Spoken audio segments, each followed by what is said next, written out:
Hello, hello, everybody. How are we? How are we? Welcome to another live stream.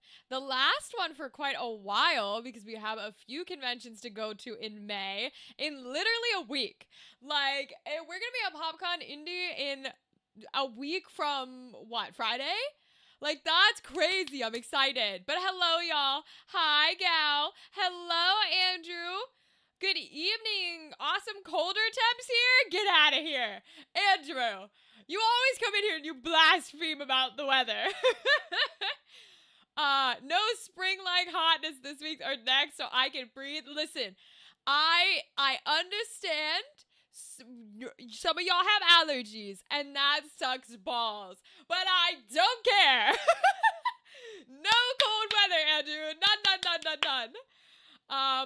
But hey, I won't be here in a week's time, so it's all good because we will be in Indianapolis for PopCon Indy. It's gonna be my first time being down there. I'm actually really excited because I've never been to Indianapolis before. We have a little fur piece. We have two little fur pieces. This was the one I was going for. This one. Nope. Right there. Yeah. Okay. Also, hello. How are y'all? How was your Tuesday? How's it going? How's life? It was really fun. I have been, we're just in super prep mode for cons, but also I've been thinking about like how we finished Resident Evil on Monday, and it was like how much I really enjoyed it, because that's the thing, right? Is I don't think I enjoy a lot of stuff in the moment. Like, I'll get really hyped, I'm really involved, I'm kind of all about it. I'm like, oh my goodness. And then after you sit with it for a little while, I think is when at least I can like fully sort of mind meld over it and be like, okay, how do I actually feel now that like the hype has died out and we're not in the moment, and what do we think about the game and the story and all that kind of jazz? And I gotta be honest, even currently, I am still like, I really liked it. It's a combination of, I think the story was very good. I really like the characters. Y'all know I love horror, but also even the Leon segments, like with the managing like guns and shooting zombies and things like that, I don't get to play. I've never played a game that does that, ever. Like, literally the only thing I've ever played that can come close to a shooter is Splatoon. So I was really nervous about those aspects, and I thought that they would be really frustrating for me as somebody who's never didn't even know what to do, right? But like, as I reflect on it, I actually really enjoyed those parts, and it made me feel like an actual, like, standard mode didn't feel like it was so crazy hard that I felt bad about myself. Like, you know what I mean? It made it so that I felt like I was a normal game player, and I wasn't like little baby version. So I really love how the game made me feel really comfortable with those mechanics. So I might be a Resident Evil truther, y'all. I might be a Resident Evil truther. Requiem kicked butt so good. Insane mode is nuts. Some gamers love that, but not me. Yeah, not me. I don't do insane mode. Nope. I'm not about... So, the only time where I specifically will be like, I want to beat this or play this on the hardest thing possible is when I play tactics games. Right? So oftentimes if I'm playing a Fire Emblem or something, I'm going to play that shit as hard as I can play it. I'm going to put it on hard mode. But that's chess. Of course I'm playing it on hardest difficulty. It's fucking chess. You know what I mean? Or like our Final Fantasy tactics. But when it comes to games that have a story or any other style, no thank you. No thank you. I agree, Andrew. Absolutely not. New small studio or the Tetris original one, moving with you and your crew? Andrew, PopCon Indie is going to be the debut of our new small one. Which is part of the reason I'm a little terrified. Okay, I admit it, I'm a little scared because anytime you debut something new, you know, I don't want to say things are bound to go wrong, but like you're gonna discover things, especially because we hand build ours. You know, we don't just get them from other people or like whatever it is. We're gonna discover things that need to change or don't work or need to be adapted upon. So I'm a little nervous about it because this is a new convention. You know, we haven't been here before. And it's a new booth. Although I'm very, very proud of this new booth that we've built. It looks really good. It functions really well. And for the first time ever at PopCon Indie, we are in the exhibitor hall. Now, we still have our own room because I refuse to operate without 4 walls and a ceiling and a door, okay? But we are right on the entranceway to one of the exhibit halls. So you know those like big boy doors that they open up all the way and crowds walk all the way through? We are in a room directly sitting next to those doors inside the exhibit hall. So I'm really excited about it. I'm a little nervous, but I'm hoping all the good energy comes through.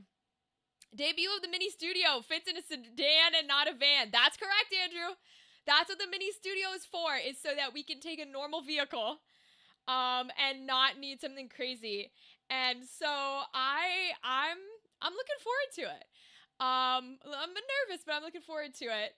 I have to remind myself that the people we meet when we do this, like the community of people that we meet who come and take part in our event at conventions, have always been the sweetest, nicest, most forgiving, most understanding people ever.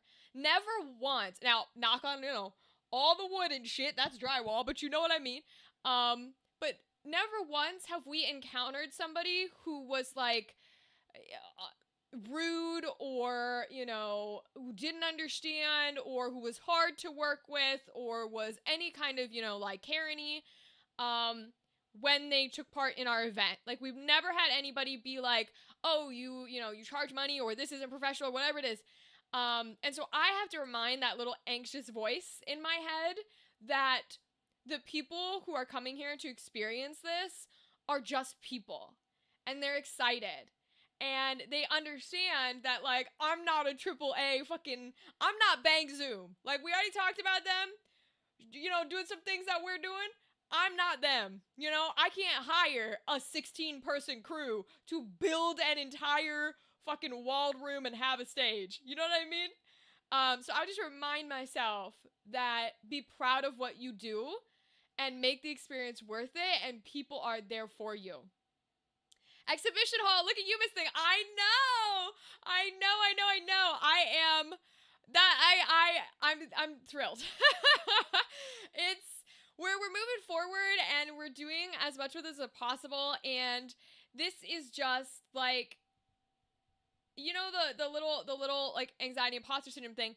I also have to remind it that, like, yeah, there are gonna be mistakes, there's gonna be hiccups, there's gonna be things, right? Like, maybe the exhibit hall maybe there will be a low murmur in everybody's audio, right? Because we are in a super crowded exhibit hall space.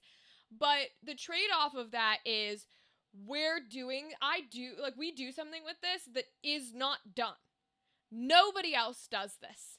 You know, even Bang Zoom, even the big studios that can offer you an extra role in an animation if you win their auditions, they're not doing what we are doing. And so that's part of the thing where I'm like, you know, I tell like the imposter syndrome to be like, hey, you don't get to be like, oh, you're not as good as all these people because you're the only one in this lane. You aren't racing anybody. You're the only one driving the clown car and there's nobody else on the road. So that's one of those things where it's like, no, I'm confident and proud in what we do. In July, keep me posted if you need help at a certain convention that may not have been announced yet. I bring soda and goldfish crackers. That's so sweet. Andrew, I will say, I think I've already accidentally said it, even though if I'm not technically allowed. I don't know if I'm allowed or not. I haven't spoken with him yet. I gotta re-speak with him. Hey, Dan, thank you for the subscription. Dan, how are you? Are you in Germany, King? Hi. Andrew, I have to re-speak about that convention with the individual, but as far as I'm aware, we will be at Anime Ohio. As far as I know. I have to re-speak with him when we get back in May. In fact, remind me when I start streaming again in June. If I have not reached out, I need to reach out. But as far as I know, we will be back. We'll see. I don't know if they'll put us in this. I don't know. I have to talk to him. But if I do need help, I'll let you know. I don't know if we're going to bring the small one yet. So I'll keep you posted, Andrew. You're on stream when we're here. I'll keep you posted. Don't worry. Hello from Germany. I'm tired as fuck. Aw, Dan. We're giving you so much love out there in Germany, King. Hell yeah. That's amazing. You're tired, huh? What have you been doing? Is it just because of, like, the flight jet lag stuff? Or have you been doing a lot of fun activities? We're not in the basement purgatory. That's fair. That's fair. I don't mind purgatory. That's the thing is, like, there are pros and cons to everything, right?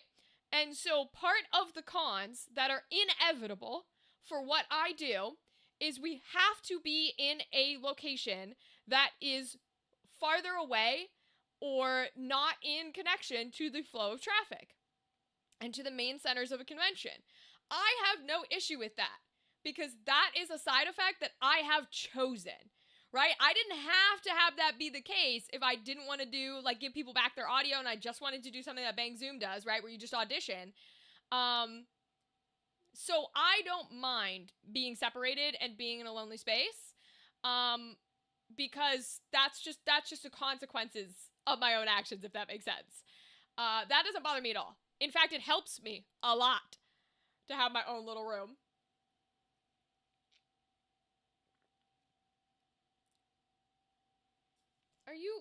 Are you a fuzz or a spider web? It's gone. Okay, well, fair enough, I guess. There was a stink bug on the ceiling upstairs, and I'm not really afraid of any bugs except ants. I have trauma with ants. But other bugs don't really make me afraid, and so I love stink bugs. I think they're very cute.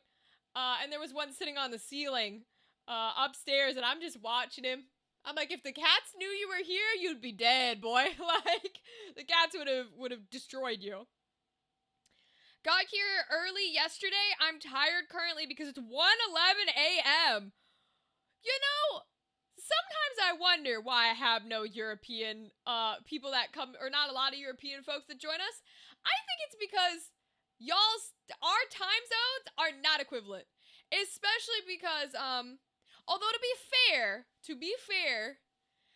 we in the US, I'm in the Eastern time zone, which is the farthest ahead, so to speak, of the US times, right? We are the earliest. I am later than all the other time zones in the US, which in traditional thinking, you would think that's better for a lot of European viewers than something that's all the way in the back, like a Pacific time zone, right? But in reality, you guys are far enough ahead of me, even if you're only like 4 hours, right? Now, Germany's farther because that's about 4 hours. But let's say like the UK itself is only like 4 hours, whatever it is. 4 or 6 hours, whatever it is. That is a big enough time difference that even though you are closer time-wise to me, the section of it means that it is better for Europeans to watch a later time, like a Pacific, which is another 4 hours or whatever behind me, because that will be morning time when people are awake to lunchtime for you guys, right? So like a 9 or 10 a.m.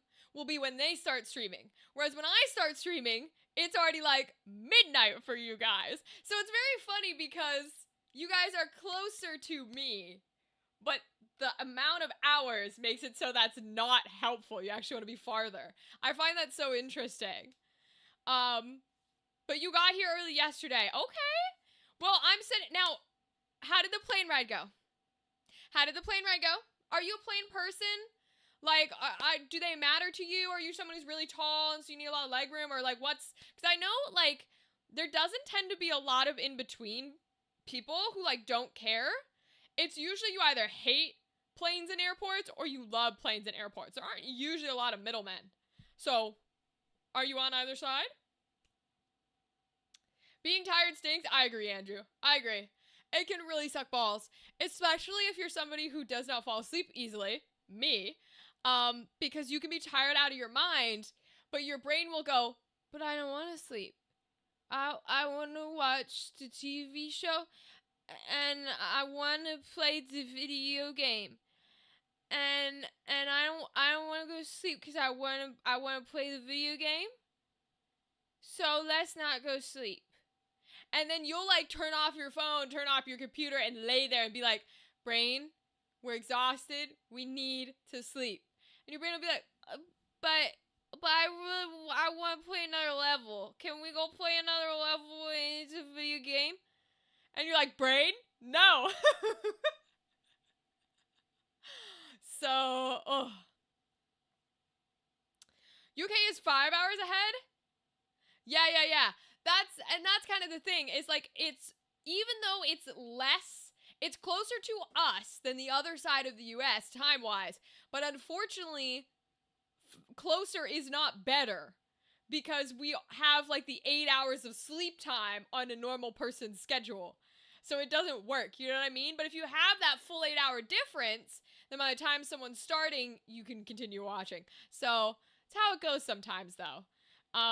But plane-wise, when we're talking to Dan with like your experience with planes and stuff, I'm curious, like, and Andrew, you could comment too, on whether you're a hater of planes or a lover of planes, and that includes airports.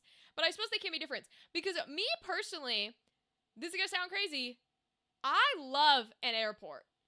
I'm not necessarily a lover of a plane ride, but I love an airport. I love getting there like hella early.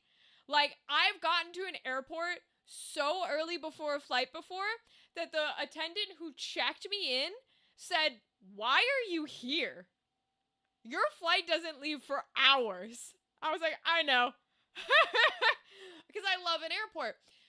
But my anxiety does not like a TSA. Oh my god, TSA can make me have whole-on crying panic attacks. And then my motion sickness is not a fan of departing and landing. However, I've taken several plane rides now, even a few this year, like back-to-back type of energy, and it's gotten a lot better. I have not like thrown up. I've not had panic attacks. It's gotten a lot better. Like the consistency of takeoff and landing has gotten better into my body knowing what it is, and so I don't get as like throwy uppy. That's not to say I won't, but I don't get as in that territory. So I'm starting to be okay with planes too. They don't make me as nervous anymore. The only thing that makes me wanna beat people is like the TSA. Your insomnia hit me this morning. I swear, Rachel, keep that. I got 6 hours of sleep and I usually get 7 to 8. I'm sorry, Andrew. Ship it back to me. Ship it back. I'll keep it. Don't let it stay with you. If you give a mouse a cookie, he wants a glass of milk, okay? If you give insomnia an hour, he'll take your week.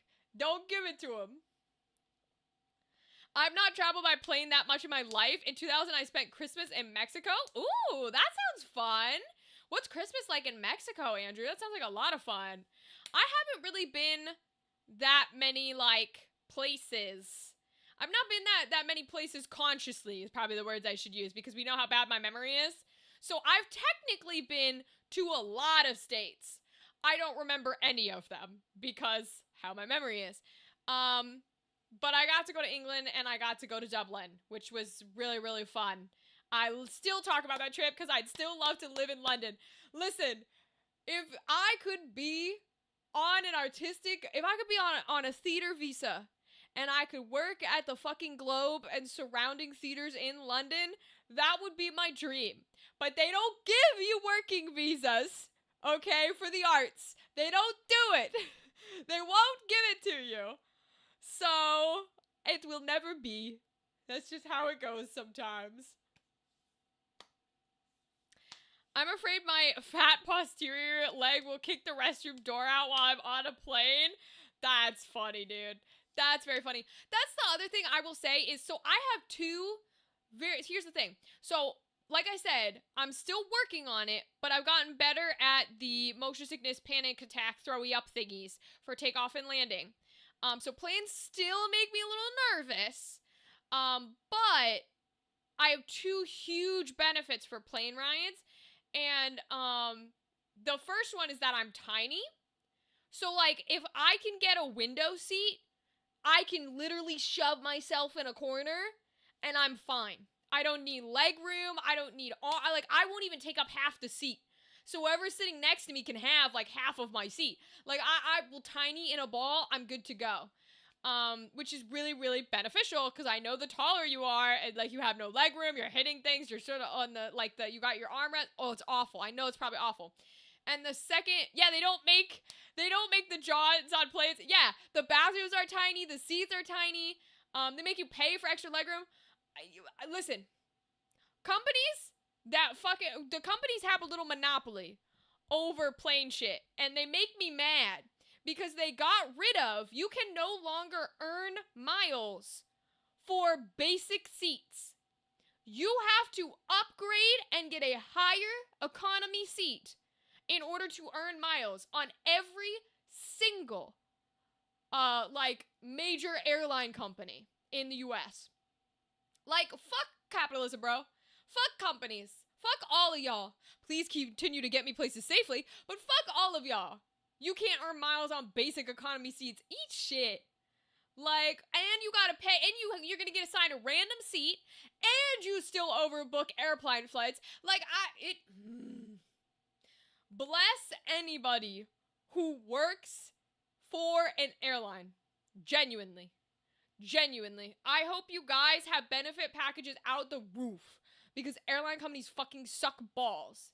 And we, as passengers, are really mad and really cranky and really overwhelmed and, really anxious and really terrified.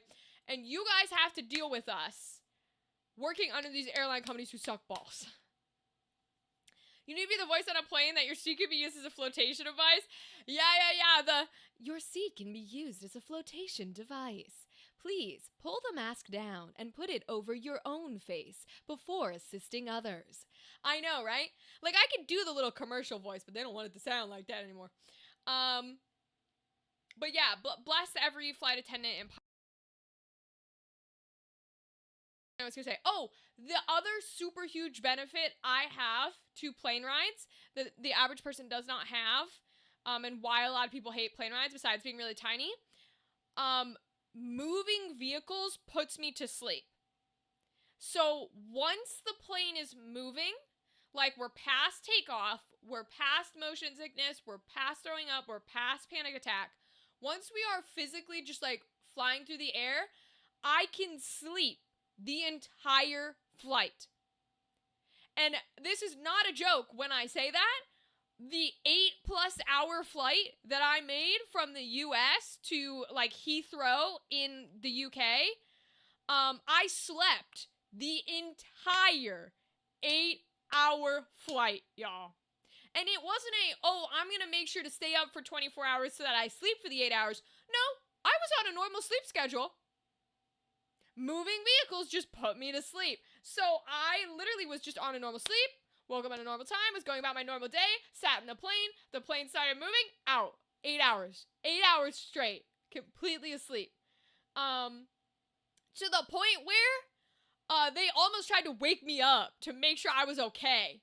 Because during one of the last times when they come through with, like, because if you're going on a really long flight like that, they come through with the little beverage carts, they come through with the little snack and food carts, etc., and then they come pick everything up. During one of the last times when they were coming down with, like, the little water and the little snack cart or whatever it was, I had been asleep the full time, and for whatever reason, my brain had gone, someone's passing you. And I like just barely opened my eyes, and the flight attendant with the water cart, I swear to God, looked at me and was like, do you need anything? Like she was literally gonna wake me up because she's glad that I'm alive. And I was like, no, I'm fine. And she's like, okay. And I just went back to sleep because that's just how I function. Like, I need a fucking billboard sign that says, do not wake me, I'm okay. Like,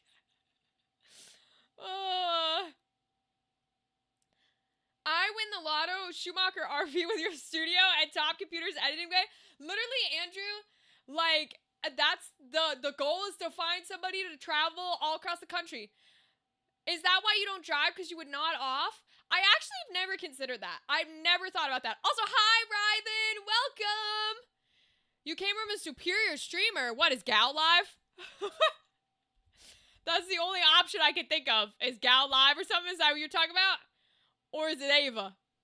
I think Gal and Ava are the only two people I know. It's Gal. It's Gal. You came here from Gal.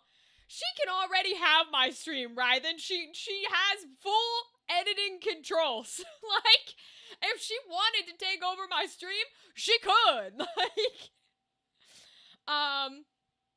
Andrew, I've never considered the fact that I might fall asleep while driving. That is a really valid point, and I've never considered it. No, I personally don't drive, because I want to say it gives me anxiety, but I don't know how to because of what I mean is not like I sit in the chair and then I'm like, type of anxiety. It's like the type of anxiety where, how does this make sense? I don't know how to, So, okay, we talked about this a little bit. Ad break, by the way, in about 20 seconds. Hello! Welcome, Battle Vest! How are you, friend? Thank you for following. Battle Vest, how is your day? How is your life? What is going on? We're currently talking about driving because I don't drive, and I'm trying to explain why I don't. And we're also talking about plane rides and flights because I can fall asleep on a plane and a lot of people can't. Gal is in Requiem. Literally she is. It's going good. I hope you're having a wonderful stream. I am. Thank you for saying so. We're currently in our chatting hour, and then come like when the hour's up and we're back to a whole number, we're gonna play some We're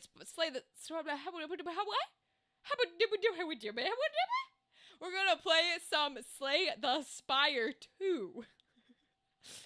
Gosh, if I was a mutant power, I could sleep anywhere. Oh, listen.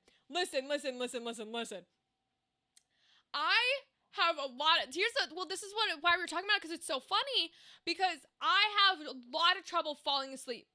Like, I wouldn't classify myself with insomnia because that's a real serious thing, but I have a lot of trouble falling asleep unless you put me in a moving vehicle. That includes planes, trains, buses, cars, anything. If you put me in a moving vehicle, I am out cold, and I will be asleep the whole ride. I was talking about how I was asleep the entire 8-hour plane ride from the US to the UK.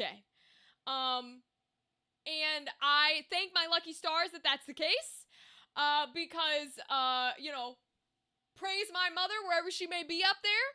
The reason why this is the case is because when I was a baby, if I was crying and I wouldn't go to sleep because I was crying, she would take me and she'd put me in my car seat in the car, and she would drive around the cul-de-sac in circles until I fell asleep, and then bring me back inside and go to bed. And thank God she did that, because it means I can sleep literally as long as I need to on any trip, as long as I'm in a moving vehicle. I do not need to stop. I do not need to get out. I do not need drinks, food, nothing. I'm out, bro. Out. Doesn't matter how long it is. And I love it. I thank God for that. Thank her for that. Hi, gal. The superior streamer. Superior streamer, gal. But yes, Andrew, we've talked about this before, but to summarize very quickly, I know I do nothing quickly, but to summarize very quickly, the reason why I don't drive is because I talked about this with flights and plane rides. My anxiety is the type where if someone doesn't walk me through it, and I've never done it before, it can't handle it. So, like, the whole thing with an airport, before I ever got on a plane by myself, like, I was literally walked through, like, parked, walked in the airport. Okay, so what you're gonna do is you're gonna go to this counter, you're gonna open your phone, you're gonna show them the ticket, they're gonna scan it, they're gonna say this, you're gonna walk over to here, you're gonna go through there, TSA is gonna ask you to do that. Like, had to walk me through it. And then once I do that and follow those steps, then 99.9% of the time, it's not an issue. It's never an issue again. My brain doesn't care. But that's really hard to do with some things. And one of those things is a car. So that's kind of part of why I don't drive, is because you can't just walk somebody through driving. You can give them basics and, like, do the, the temporary driver where you need me a certain amount of hours with whoever's in the car, right? But that doesn't prepare you for everything. And my brain doesn't like when there's possibilities that could occur and it doesn't know the answer. Doesn't like that.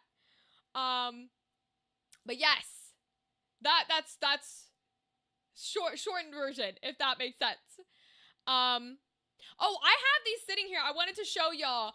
Gal, I know you're streaming, but if you hear this, I was gonna send you a picture of this because I think it turned out so cute. So I made these little, I went on Canva, and hopefully there was no AI, but I don't fucking know, because Canva does all that dumb shit. But I made these cute little posters to bring to PopCon Indy in a week, and to Motor City and to all our future conventions, for the voice acting event. And I made these cute little posters to be like, easier ways to explain, like, at a glance, what we do, etc. So you guys gotta tell me.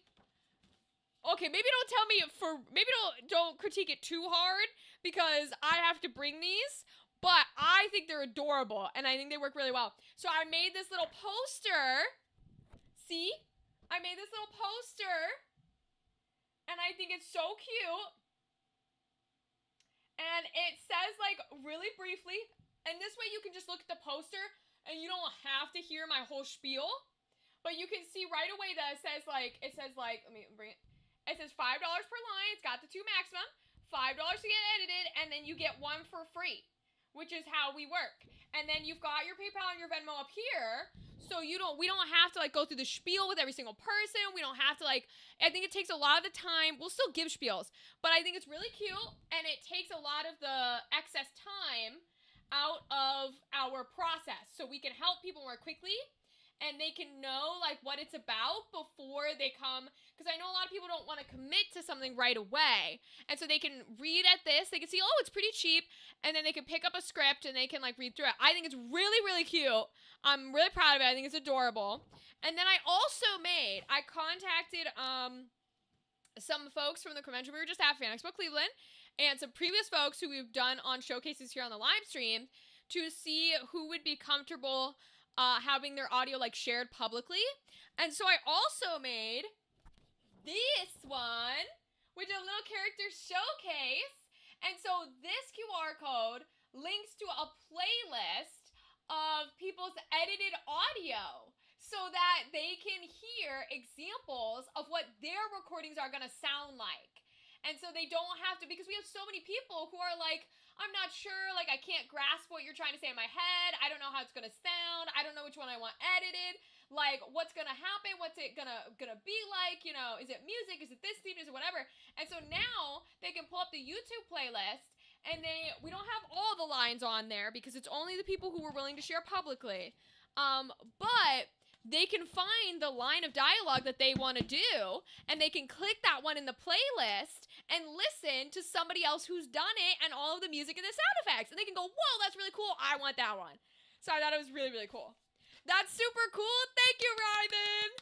I'm really excited about them because I think it makes what we do easier, and it gives people an example of what they're going to be walking away with. Because that's very hard to communicate just through speaking. What event is this? Ryden, I do. That's right, because you're not from these events. So many of our community are from these events, but Ryden, you're from our visual novel plays. So I do voice acting events at conventions where I bring a recording booth that I have physically built. And we put it together we put pieces together and we have a whole ass box that people go inside. They choose from original character dialogue that I've written. We have about 60 of them, heroes, villains, etc. And they record as a character saying that dialogue. And then I send them their audio back, edited with like music and special effects. And so they get direct voice acting coaching through me while they're in the box. They get to do make up characters and use the dialogue to do fun voices. They get to like go in an actual recording booth and see the setup. It's a lot of fun.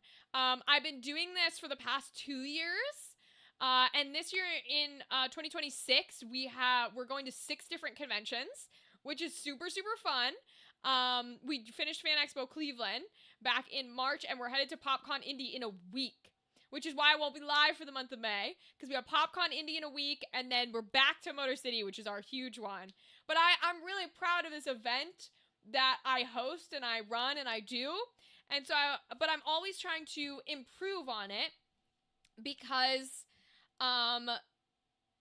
it's one of those things where, like, what's the word I'm looking for?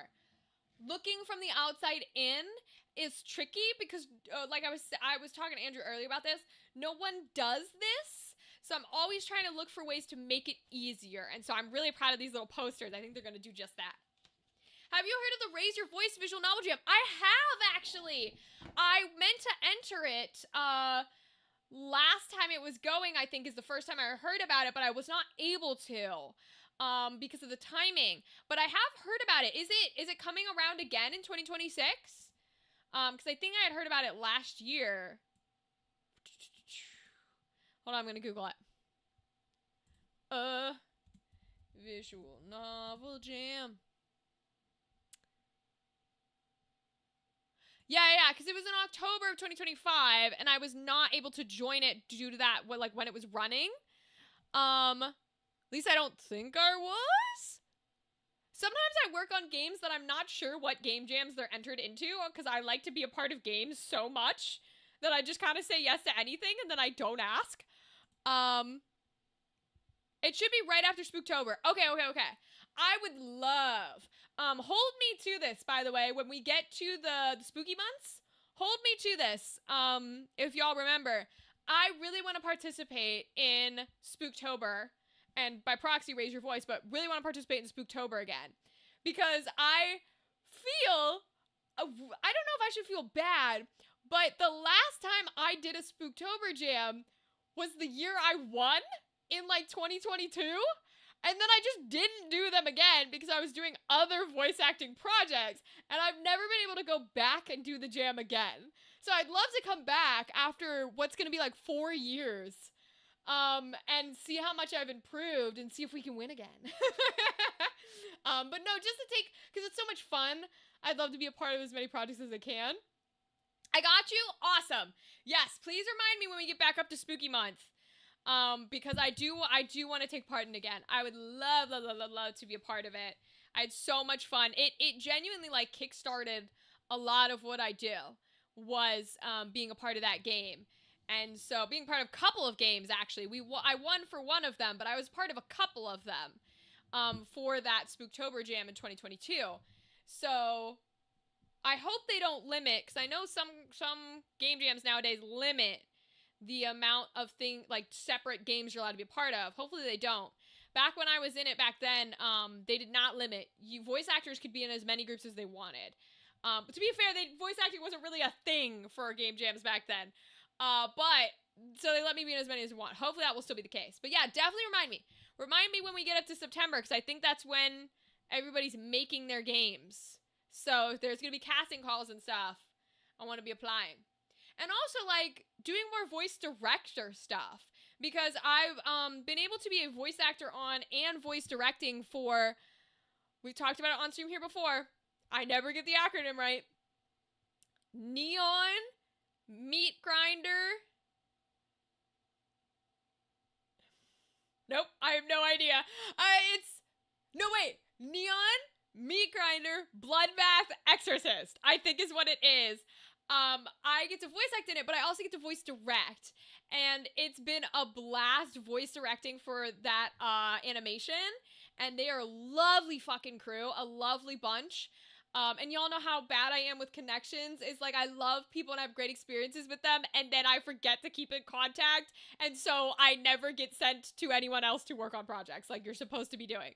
But they gave me the chance to voice direct, and it's been so much fun, and I've learned a bunch, and so I'd love to do that for Spooktober games and for future projects as well. And I do a lot of directing through my con events too. But I love doing that kind of jazz, so. They've been a lot of fun. So yeah, definitely remind me. Definitely remind me because I'd love to be a part of it again. Because we haven't done it in so long. But yes. I don't think, was there, I'm trying to think. I feel like there was something else in my brain that I was gonna say. And it fully went out of my head. Hold on, I'm spying on Gal. I want to see what she's doing. Oh, she's playing Blue Prince. You know, that's a game that I have not played. Which is very, very funny because it's like a puzzle solving whatever, and I do like puzzle solving games. I feel like I would enjoy the game, but I've not played it, and I know it's a huge deal.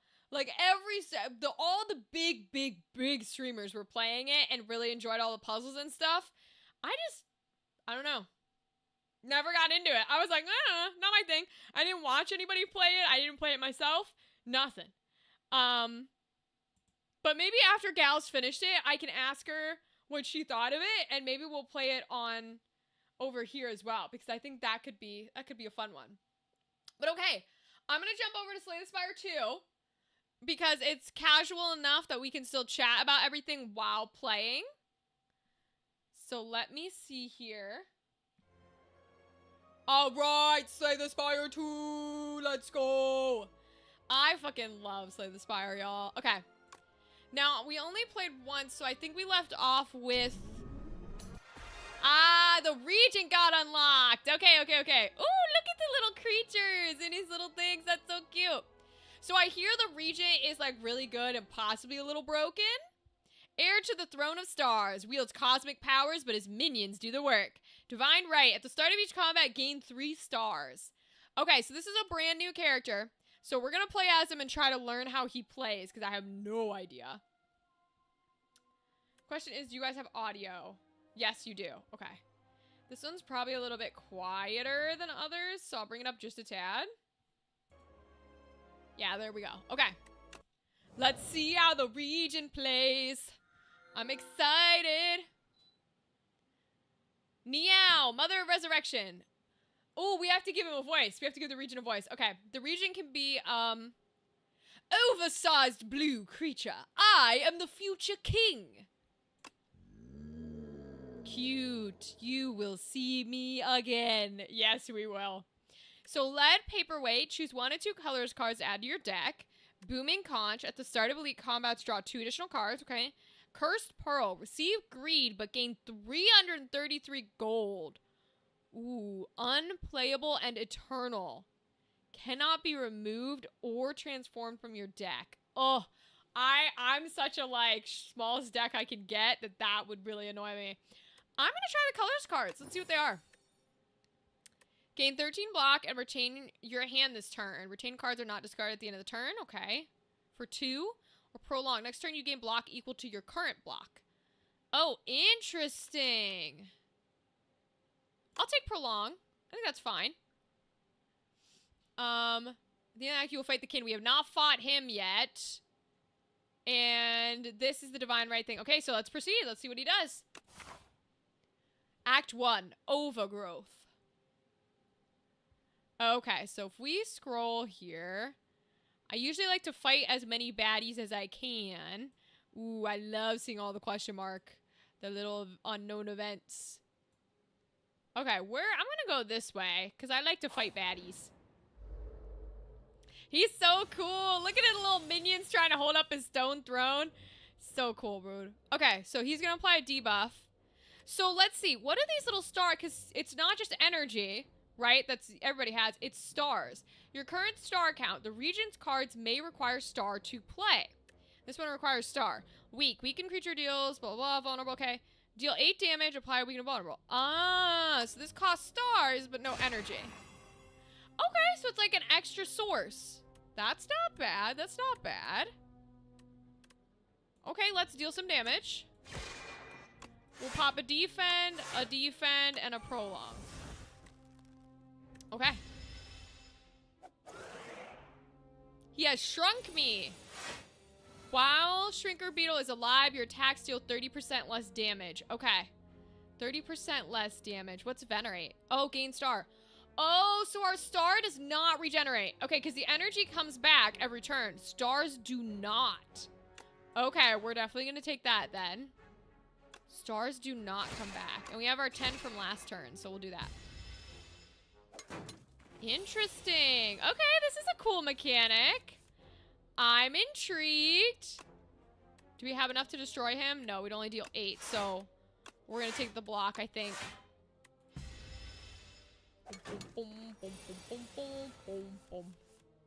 Back to 7. We're going to go ahead and deal the 5 with the vulnerable. Then deal the 4 and the 4. Nice. Okay. Crescent Spear. Deals 6 damage. Deals 2 additional damage for all your cards that have a star cost. Ooh. Pale Blue Dot. If you play 5 or more cards in a turn, draw a card at the start of your next turn. I do like that, because I like to draw cards. Cosmic Indifference. Gain 6 block and put a card from your discard pile on top of your draw pile. That's good, too. I love the artwork, dude. I love the art. What's the upgrade? 9 block. Okay. Oops. I meant to see it, but that's okay. All right, let's go. I guess we're taking whatever route that card gave me. Yeah. We're gonna go for power here. Fuzzy Worm Crawler. Cutie patootie. Okay, we'll take a little defense. Do a little strike.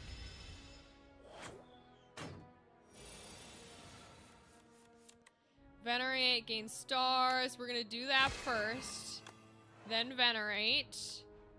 Then we can strike, and we'll do a little defense. Ooh. Increases attack damage by 7. Wow, okay. By 7. Oh, that's an exhaust. Okay, I didn't realize we exhaust last time. We're gonna lose our block, though. Oh, to your current block. Okay, that's good. That's good. I do like to see that. We're gonna do a little damage here. And we'll take the defense, and we'll do the defense next turn as well. I thought it would, like, go down, but it does not. It's to whenever you play the card. Okay. We'll go ahead and deal that. And then we might be able to kill him. We can. Awesome. I love it. Okay. Gold, skill potion. Spectrum Shift. At the start of your turn, add 1 random colorless card into your hand. Ooh. Parry. Whenever you play Sovereign Blade, gain 10 block. Retain to deal 10 damage. Whoa. That's like him actually fighting, even though his minions usually do the work. That's fun. I don't have Sovereign Blade, though. That's the only thing. Cosmic Indifference again. Okay, that's a really good card. What do these upgrade as? 14. That's pretty good. And then... oh, instead of costing 2, it costs 1. I'm gonna try Spectrum Shift. Because I wanna... with the card we grabbed, I kind of want to be playing as many cards as possible. So, let's add all the extra cards to my hand. Who's this little dude? A Nibbit! He's so cute. Okay, we're gonna deal our damage and apply all our weaks. That way we can play all the cards in our hands. Take the blocks and get it for next turn. Okay. Not too bad, not too bad.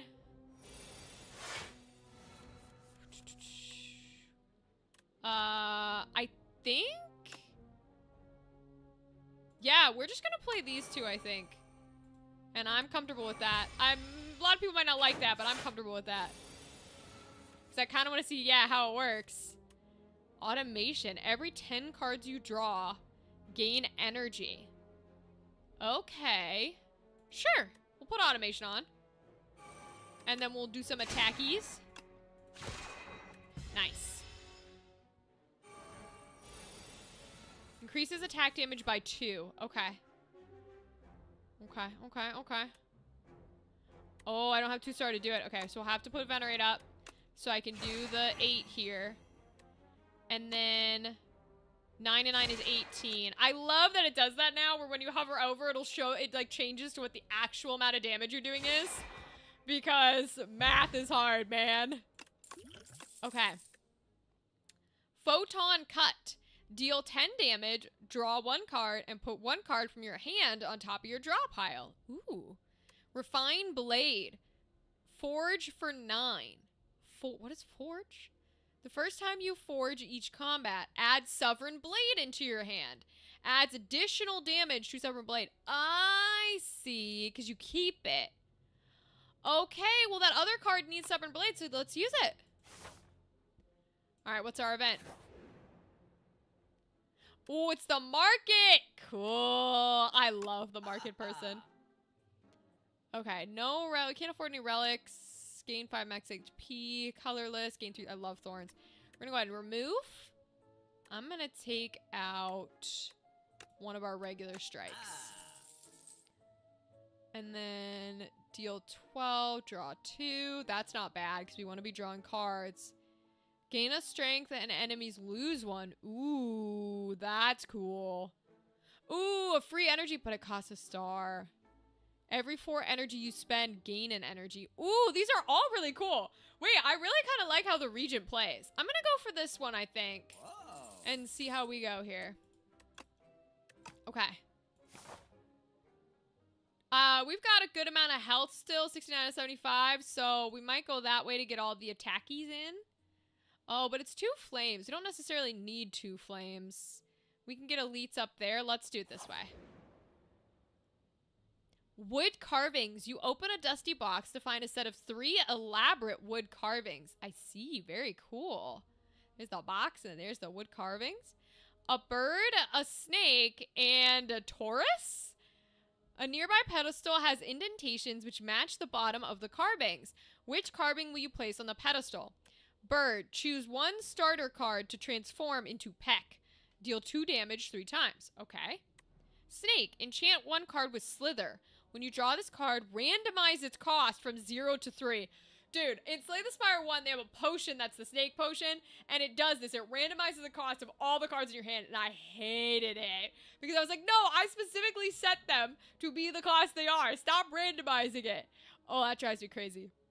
Taurus, choose 1 starter card to transform into Tauric Toughness. Gain 5 block and gain 5 block at the start of your next 2 turns. Eee, I don't necessarily want any of them, to be honest with you.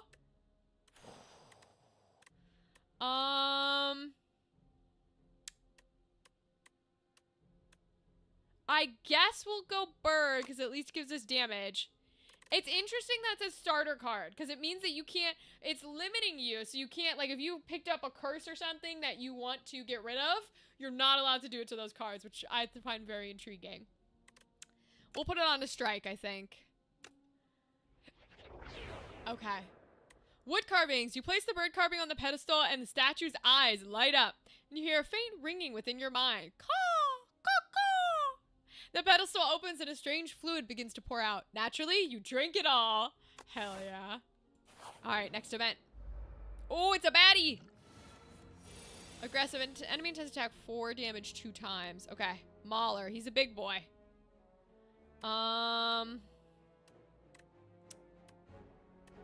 Do we waste our energy on what's in here? These are a lot of attack heavy ones. Choose 1 of 3 random power cards to add to your hand. It's free to play.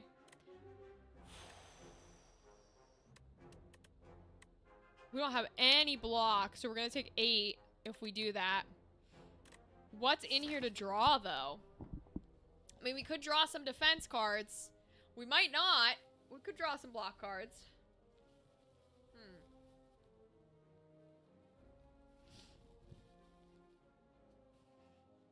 The odds are 4 to 1, 2, 3, 4, 5. So it's 4 out of 5 that we pull a block card. Let's try it. Let's try it. And we didn't pull one. Oh, boy. Jeez Louise, dude. Okay, yeah, we're gonna take what we can get then. Did not pull it. Secret technique. Put a skill from your draw pile into your hand and exhaust. Do not have any skills in there. I guess we'll just pull out all the... We pulled all the defenses. Woo! Finesse. Gain 4 block and draw a card. Finally! Okay. So we're gonna pop the Venerate so that we can do Falling Star here. And that's 6. So it's 2 damage 3 times. It's still just 6 damage. So it's doing it a different way. But we'll go ahead and use it. And then if we pop a defense, it would put us at 9, which would be enough to block. So we're gonna do that.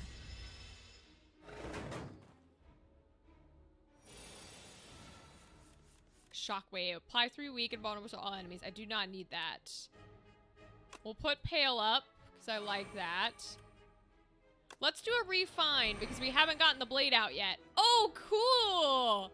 Wait, it comes out in an actual piece. Sovereign Blade. Retain, deal 19 damage. So it's like the Spire 2. It seems like they were really fascinated with the idea of other things coming out to fight or to take damage with you.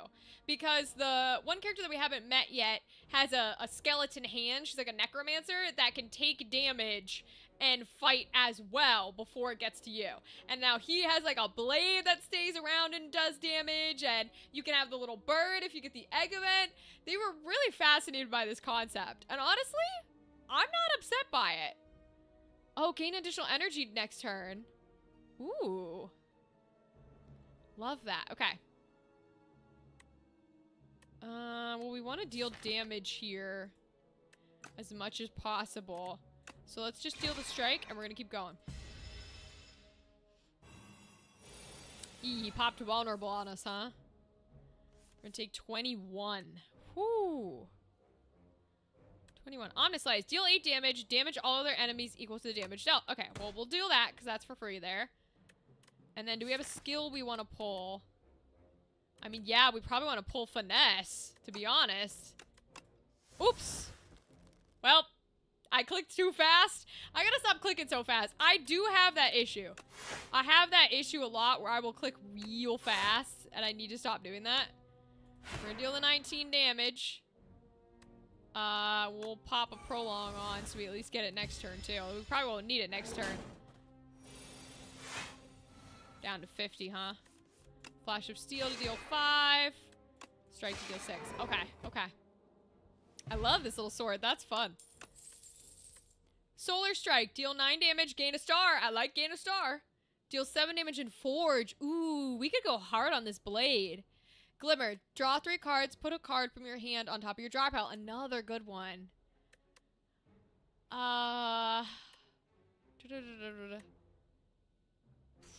Let's Forge. Let's get a Forge card. I want to go for this blade. I like this blade concept. I don't think I'm going to take the heal. I think I'm still going to fight.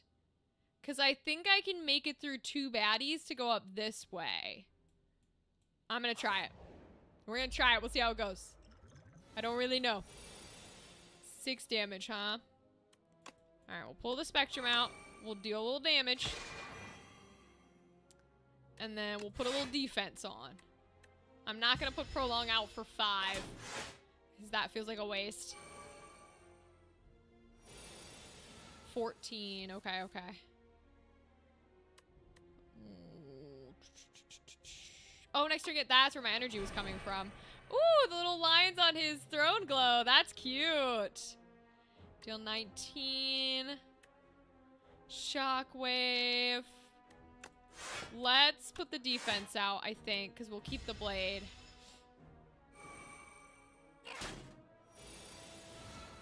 Eight and 14. Volley. Deal 10 damage to a random enemy X times. Ooh, that could be 40, which is nice. Deal 7 damage and Forge for 7. 7 and 19 is 26? Not quite enough. Maybe with volley then? Okay, let's try that. And we're at 26. Yeah, we need 2 more.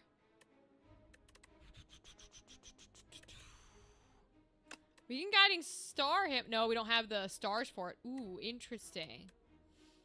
Let's pull a peck. We're gonna take a lot of damage here, though.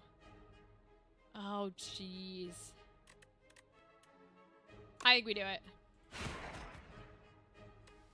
And then volley does nothing, but we might not have enough to get through the next baddie. Okay, we'll see, we'll see. Jack of all trades. Add 1 random colorless card into your hand. Sure. Omni Slice. We'll take an Omni Slice. Pale. Oh, it stays at 26. Okay, so it does stay at whatever damage you get it to. I like that. I like that.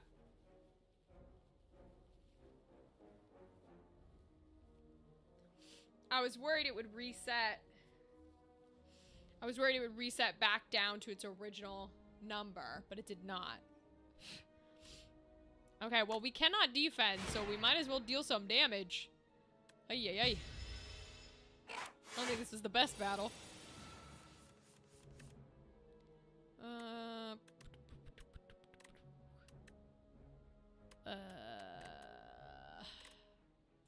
Let's discover.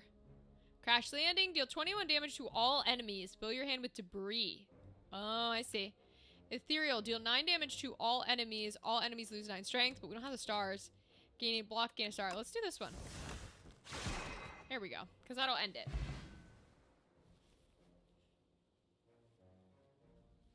Okay.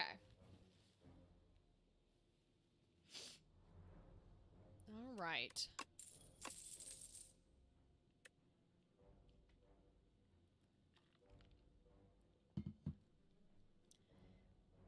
Choose 2 cards in your draw pile to transform into minion dive bombs. Charge. That's cute. Deal 13 damage and exhaust. Interesting. Okay. We're gonna lose those cards. Rotten War. Deal 7 damage and 4/7. Okay. Big Bang. Draw a card, gain an energy, gain a star, forge for 5, and exhaust. All for 0? Yeah, it's gold, so that means it's like legendary or something, right? Because there's different colors for like levels. Yeah, I want that card. That seems like powerful as fuck, bro. Oh no, it's another battle? Okay, we might be fucked. We might be fully fucked, dude. Assassin Raider, Axe Raider, and Brute Raider. Hey, we might be fucked here. Okay, let's use some potions. Attack an enemy, it loses 1 strength this turn. Whenever you spend, gain 2 block for each thing spent. We're gonna go with this. And I'm gonna use a skill potion too. Gain 1 strength and all enemies lose 1. Okay. Gain 6 vigor. Your next attack deals additional damage. Okay. Gain star, next turn gain 3. Let's do this one. Let's have all the enemies lose a strength. Oh, it makes it cost 0 stars too. That's good to know. I thought it would just be 0 energy. Okay, that's very good to know. Now, we still might be in trouble because I don't think we can kill anyone. So that's 20 damage. Oh my gosh. All right, we'll put up a defense. And we'll get the blade out with the 8 damage here. We'll go for this guy. 7 and 3 times is 9. So we'll put that one out. Okay.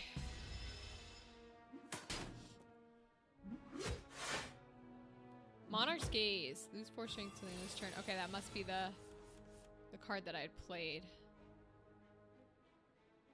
Alright. Now we gotta think about this here. I think 7 to kill him.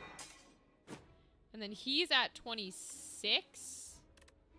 So 9 and 18 is enough, I believe. Oh, but then I can't use it because it's got 2. Shoot. Okay. Okay. At least we defend. 9 and 11. Oh boy. Deal 13 damage and draw 2 cards. Deal 9, apply weak and a vulnerable. I'm gonna use the Big Bang.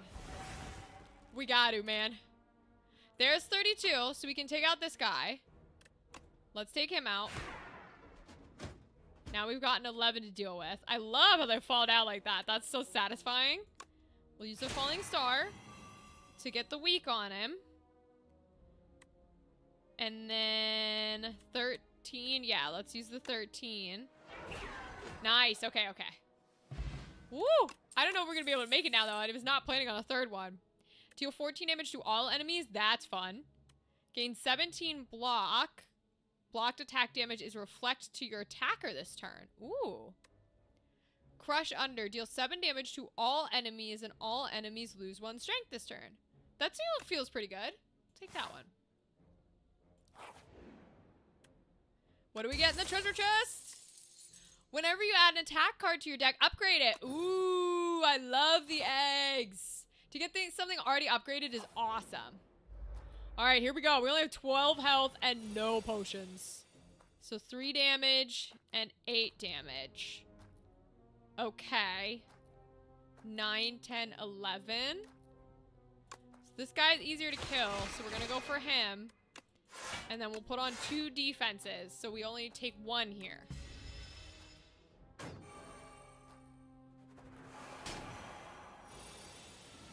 Gain 25% less block. Okay. They're gonna hit me for 15. 7 damage to everybody, and they lose a strength. We don't have anything to deal defense here. 12 and 7 is not enough. I think we go for this because I want to draw. Ooh, but I don't have enough. Ah, this is where it sucks because I didn't draw any defense. So unless we kill him, I think we're dead. No damage in forge. Okay, let's do this first. Okay, okay. Oh, they've got their own little symbols. I love that. And then we can kill this guy, but we're gonna have to take the 10. We don't get much of a choice. Okay. At least we're alive still. Strength wears off. Okay, okay. We'll do a Big Bang to get all our jazz. We'll deal the damage. We're fine. So that's up to 31. Cool, cool, cool, cool, cool. So we're alive, but oh boy. Swift potion. And they're upgraded because they're all attacks. I love it. Deal 6 damage. Deals 3 additional damage for all the cards that have a star cost. Deal 15, add debris, but it costs 0. Oh, that's amazing. Deal 18 damage to all enemies. I'm gonna take that. Oh, we're gonna have to do something that regenerates our stars.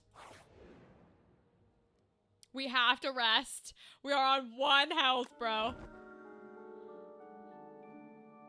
Oh, how cute. Oh, and we have an elite. Oh, we're so fucked. We're so fucked, dude. We're so fucked. I do like the regent, though. He's really intriguing to me. This enemy intends to give you 3 status card. Infested. Upon dying, summon something? Oh, no. Oh, God. All right. We'll pop out the 2. Let's just draw right away. Because we either lose or we don't. You know what I mean? Like, there's no in between here. We'll go ahead and deal the 18 damage and end the turn. Oh, infection. Take 3 damage. Oh, no. And he's going to do 4x4 is 16. Oh, God. Innate. Deal damage equal to the number of cards in your draw pile. Oh, no. We only got 1 defense, too. Okay, well, we'll take the block. I think we're gonna forge. And we're gonna go for the 26. We're just gonna try and kill him as quickly as possible, I think. Oh. Okay, Big Bang. For sure. Oh no, infection! Oh, the little worms crawling around is so nasty. Unplayable. At the end of your turn, if this is in your hand, take 3 damage. Ooh, and I can't play it, which means It means it's gonna stay in my hand because he's not a discard deck. Okay. Uh-oh, uh-oh. I don't like that. I don't like that. Okay, let's do the pale blue. I don't have anything to draw. So we're just gonna have to do the crush under jazz. Prolong doesn't help me because I don't have any block. We're gonna take the 3 damage. We have to. Ugh, I hate it. More infection. Yeah, it's gonna summon something. Okay. Ultimate strike to deal 14. Let's do this one. See what he summons. Oh, a bunch of nasty littles. Wrigglers. Ooh, with worms with teeth, man. Worms with teeth. Ooh, nasty, nasty, nasty. That sucks to get on a hand with all my defense cards. That would just be my luck, bro. It's just my luck. I'm gonna pull a 14 on this guy so he can be the closest to dying. I mean, might as well use it, but like it does nothing. Oh, that sucks. Of course it's not one of the ones dealing damage. Ah! Because we can't take 12 and the 3. Oh no. Choose 1 of 3 random cards to add to your hand. It's free to play this turn. I mean, we're gonna have to. Ooh, but we could Astral Pulse, everybody. Okay, let's play Venerate. Let's get Astral Pulse out. That's real good. That's real good. Okay. We can kill one of them. Let's Discovery. Pillar of Creation. Create a card, gain 3 block. You can create cards? I'm excited to learn what that means. Bundle of Joy. Add 3 random colorless cards in your hand. That's cute. Conqueror. Forge for 3. Stubborn Blade deals double damage to the enemy this turn. Let's go 3 randoms. Let's pop it out. The Gambit. Gain 50 block. If you take unblocked attack damage this combat, die. Jesus Christ, I'm never using that card. I don't have the balls for that. We could Discovery again. If you have no attacks in your hand, draw 2. See, that's an attack, so that won't work. So we're gonna have to do it again. Whenever you play this card, you gain strength. Whenever you play Stubborn Blade, gain 10. Gain 11 block, and next turn gain 5. We're gonna have to use that. Because I can only kill one of them. I'm gonna go ahead and kill this guy. Yeah, okay. That's enough for both of them. Okay.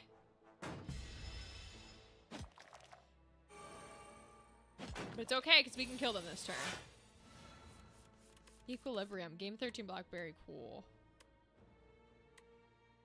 Routine. Okay. So strike. And deal the damage. Okay, cool. We're alive! I don't think we're going to beat this elite, but we're alive. Ooh, an artifact. Pendulum. Every 3 turns, draw a card. I like that with our power cards that we have. Gain 6 block. Put a card from your discard pile on top of your draw pile. Okay.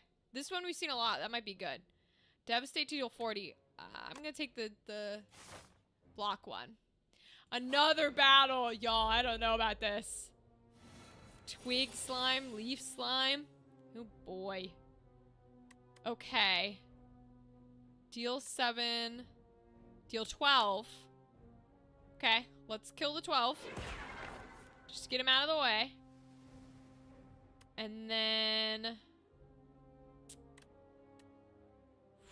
we can block him, so I think we're gonna do... Oh, not if we play that, we can't. We're gonna go Pale and Cosmic to block the little dude. And then I will play this, even though it seems useless, because we don't have a lot of health. I've been slimed. Nasty, nasty. Okay. 11 and 8. Ooh. Let's take that so we can Astral Pulse everybody. I love to see that. And then this deals 6 damage, which is not quite enough to kill him. So we'll take a little more defense. So that brings us to 11, which means we're going to take 8. Oh my god. It's not quite enough to kill him, though. Okay, I'm going to put it on that dude so that at least next round, maybe he dies. Dang, dude. We're alive by 1 again. Okay. Deal 7 damage to everybody. For sure. Then Big Bang. We will kill the little guy. And then Sovereign this guy. Okay. Woo! 17 gold, energy potion. Gain a strength, all enemies lose it. Draw 6 cards. Ooh. Gain 11 block next turn, gain 5. We're gonna skip them. I think it'll only clog up our deck. Alright, merchant time. See what he's got. Can't afford the artifacts. Retain your hand, choose an attack, or deal 20. What are these? Random card without replay in your draw pile gains replay 2. Play this card an additional time. Oh, I like that. But I can't afford it. Seeker Strike Plus. Deal 12 damage. Choose 1 of 3 cards in your draw pile to add to your hand. Okay. Deal 11. Gain 2 stars and put it on top of your draw pile. Ooh, I like that. Or deal 10 to gain 2. Ooh, these are all really good. I can afford to do, we're gonna do this one, I think. And we're gonna get rid of a card. So let's get rid of a regular strike again, I think. Because I need my blocks. My blocks are not doing great here. So we'll get rid of the regular strikes. Whoa. Hi, Alex. Welcome, King. How are you, buddy? How's life? We're playing some Slay the Spire 2, and we are definitely about to die to whatever this boss is. Because we've only played a few rounds of this game, and I have no idea what this boss is about to be. But I'm playing one of the new characters, the Regent, and he's a lot of fun so far. I love his cards. Whoa! Kin, Priest, and Followers. Okay. This is, the boss guy. Okay, okay. We're gonna deal the 7 so that they lose strength as well. So we're taking 11 damage. Okay. I might only take the 1, I think, and we'll do that. Oh, he gave himself strength. I don't like that. Minions abandon combat without their leader. Oh, okay. So if we kill the main guy, we don't have to worry about the minions. That's good to know. They are going to deal me a lot of damage, though, which is not the most fun, but I'll take it. Spectrum Shift, deal 7 damage, and Forge. Ooh, gain 4 block. Refine. Right now we're taking 4, 11, and 8 is 19. 19 is a lot. A lot. But we can't really defend too much at the moment. You know what? Let's Spectrum. And then let's put a card from your discard pile on top of your draw. Let's do that.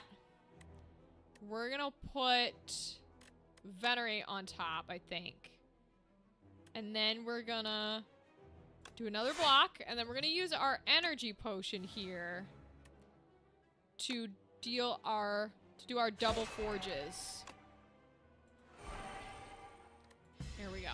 So we can block at least a little bit, although we're still going to take a good chunk of damage. Oh boy, we're down to 10. So this is 8 and 9. Okay, okay. Put a skill from your draw pile into your hand. So it would be next turn to gain the block. Yeah, let's do that. We're going to deal 6, apply a weaken and vulnerable. Let's do that for sure. To get his health down more. And then we should have played that first, because now it can be part of our play 5. We're gonna play a defense here. I think we're gonna Sovereign Blade him. I still might not be able to survive, because 8 and what is this now? 6 is 9, 10, 11, 12, 13. It's 14. I'm at, oh, okay, I'm 15 with that there, so they're about to be real close. We're gonna deal a 9 damage to draw the 2. If we Venerate, that only gives us 2, so we cannot Astral Pulse. But we can Solar Strike to gain 2 back for next time, which I think we're gonna do. And then I hate to prolong on a 5, but we're gonna. So we got at least a little bit of defense next turn. Ay. We're gonna be at 1 health again, but I don't think we're gonna win this one. Really don't think we're gonna win this one. We're only taking 7 this turn. Put an attack from your draw pile into your hand. we have an attack on here? We have Crush. We do have Falling Star, which we can play. Okay, that's interesting. That's interesting. Deal 10 damage, game 2. Guiding Star, draw 2. 18. He's at 31. I think we go with Forges here, to be honest with you. Let's Forge. Let's do this so we can bring another Forge out. Forge again. And because that's at 47 now. Although he kills me if he hits. I did not consider that. We might be in trouble. I did not consider that. Oh no. Well, we don't have any defense anyways. So yeah, I think that's it. I think we have lost this one. Because even if we draw cards, we're not having any energy to play the defenses. Ah, shoot. Well, that happens sometimes. We'll draw it. Then we're a little stuck. Alright. I like playing as him, though. He's fun. He's got a cool idea for his deck. And he explodes into stars. That's fun. You are slain. Okay. The region was annihilated by the Kin's superior strategy. We got a bunch of epochs. I'm excited to go look at them. Let's unlock. See what we got on the timeline. Okay. Chapter 2, Scribbles, Magnum Opus. Look at the cute little placeholder art. On this quiet planet, beasts of imagination began to dot the world. They roamed the lands in this time of simple, gleeful violence. Countless ways to kill, to feed, and proliferate are suggested. Colonies, hives, groups, and schools ebb and flow into the nooks and crannies of Prion. The following relics will appear in future runs. Unsettling Lamp. Each combat, the first time you play a card that debuffs an enemy, double it. Okay. Intimidating Helmet. Whenever you play a card that costs two energy or more, gain 4 block. Okay. Reptile Trinket. Whenever you use a potion, gain 3 strength. And then there's one up here. Chapter 6, Life and Death, the Necrobinder. We unlocked the Necromancer character. Let's go. She's fire. A young explorer unlatched the Forbidden Grimoire. That is one of the relics, I think, from the first game. Magics from another time and place explode outward as weightless dark smoke overwhelms this curious one. She gains the understandings of life and death, but at a cost. Her skin, hair, and organs rapidly rot away as her soul is forcefully bound into the locket in her pocket. The grimoire whispers, "If I die, you die." I love this art. This art is fucking gorgeous, dude. Oh my god, I need to know who that artist is. I gotta commission him. We got the Necrobinder. The Necrobinder emerges and she seeks revenge. Hell yeah. I heard she's really fun to play as too. So we're gonna try playing as her. Because she's got a little like skeleton hand that plays with her. The Necrobinder, a Spire-born lich who seeks revenge, calls upon her trusty left hand, Osty, in combat. Bound Phylactery at the start of your turn, summon 1, which I think brings Osty the hand. So let's find out. We share the same goal. He killed all that I love. My power is yours. Nutritious Oyster, raise your max HP by 11. We are at 66. We're a little low. Lost Coffer. Gain 1 card reward and procure 1 random potion. Okay. Large Capsule. Obtain 2 random relics. Add an additional strike and defend to your deck. Ooh. Do I want strikes and defense? Yeah, summon 5. Summon Osty with 5 HP. If already summoned, raise his max HP by 5 for this combat. And then Osty deals 6 damage, deals additional damage equal to Osty's current HP. So people really like playing as her because she's got the little side character who will take damage for you before it gets to you and can deal damage. So if you can load up on his health, you're doing pretty good. I don't mind that. Let's see what they get. What do we get? Every time you play 3 skills, deal 5 damage to all enemies. And every time you play 3 attacks, gain 4 block. Okay. Not bad. We're fighting a ceremonial beast. Okay, we'll see what that does. Let's go this way. I like fighting baddies. Yeah, here's Asti. So, die for you. Asti absorbs all unblocked attack damage. Okay. Alright, so... Asti deals 7 damage, so he should deal 8 then if I do this. 38 to 45 is 9. 39, 40, 41, 42, 43, 44, 45. He deals 47. What was it supposed to do? Deals 7 damage, deals additional damage equal to Asti's current HP. Huh. I guess 1 maybe doesn't count. Okay, no worries. We'll put up the 2 defenses. So we should only take 1, because he'll take 1, which brings us down to 11, and we have 10 shield. Yeah, okay. So this is how it works. I can see why people like this already. The art is really pretty. I love the art in these games. Bodyguard. Summon Asti with 5 HP. If he's already summoned, raises HP. Okay. 6. So this one up here, the phylactery, means that at the start of your turn, you summon him with 1 HP. So, basically, as long as you play as her and keep her original artifact, because you can switch out the artifact. You don't have to use her original ones. But if you keep her original artifact, then he will always be resummoned.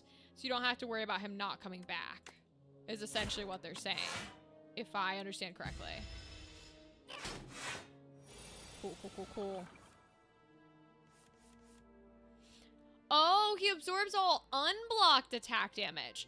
Oh, that's really fun. Okay, so he doesn't take all the damage and then the rest goes to your shield. It will go to your shield first and then what's left over to him. Oh, that's way more powerful than I thought it worked. Hell yeah. Because that means you can keep him alive and all that. Okay, all right. I'm liking this. 14. Hell yeah. So he deals 13. Huh, maybe it's adding in the extra amount. Oh, current HP. Okay, okay, okay. Maybe that's where the mix-up was. And then we can kill him. Very nice. Fire potion. Grave Blast. Deal 4 damage. Put a card from your discard pile into your hand. Summon for 4 and gain 7 block. Defile. Ethereal. Deal 13 damage. Discard it in your hand at the end of the turn. It is exhausted and removed until the end of the combat. Okay. I don't like using things that cost me a lot of energy, but let's try that. Let's try the summon one. Because I do think playing with the Asti is going to be the best choice on how her deck works, but I could be wrong. Alright, little twig boys. So we'll give him some health. So he's up to 6. Cool. And then I think we're gonna kill this little dude. Because he'll take the 4. Nice, okay. Got slimed. So we'll summon for 4. And gain 7 block. So that we're blocking... So that's 5, I think? Well, we only got defense this turn, so we're actually fine.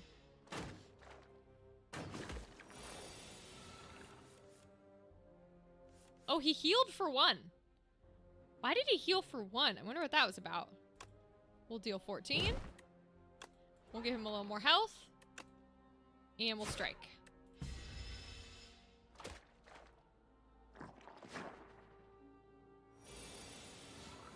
Oh, does he just heal a health point every turn?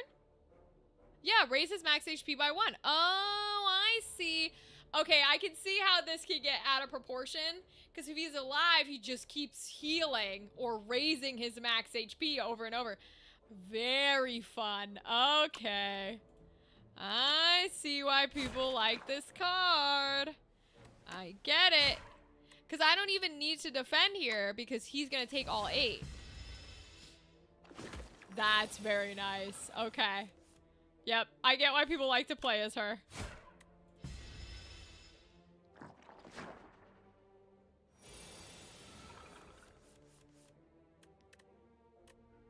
Deal the 6. Okay. Page Storm. Whenever you draw an ethereal card, draw a card. Ooh, she has an ethereal mechanic. That's fun.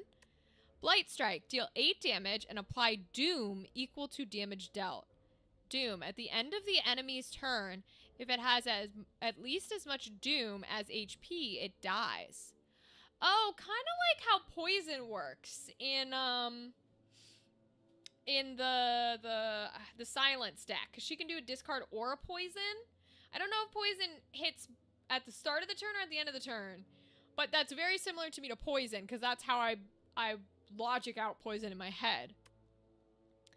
Death's Door. Gain 6 block. If you apply Doom this turn, gain block 2 additional times. Oh, damn. We can try and run a Doom deck. That sounds like fun. Very similar to Poisony. Shrinker Beetle. We'll summon. And we'll just pull some aggro so we can keep those...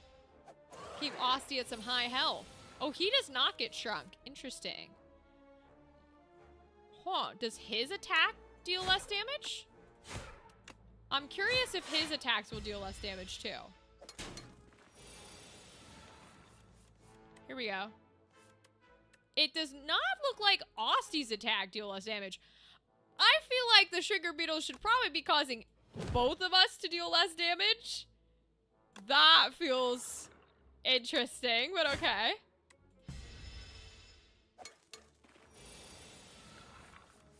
I feel too powerful with this deck.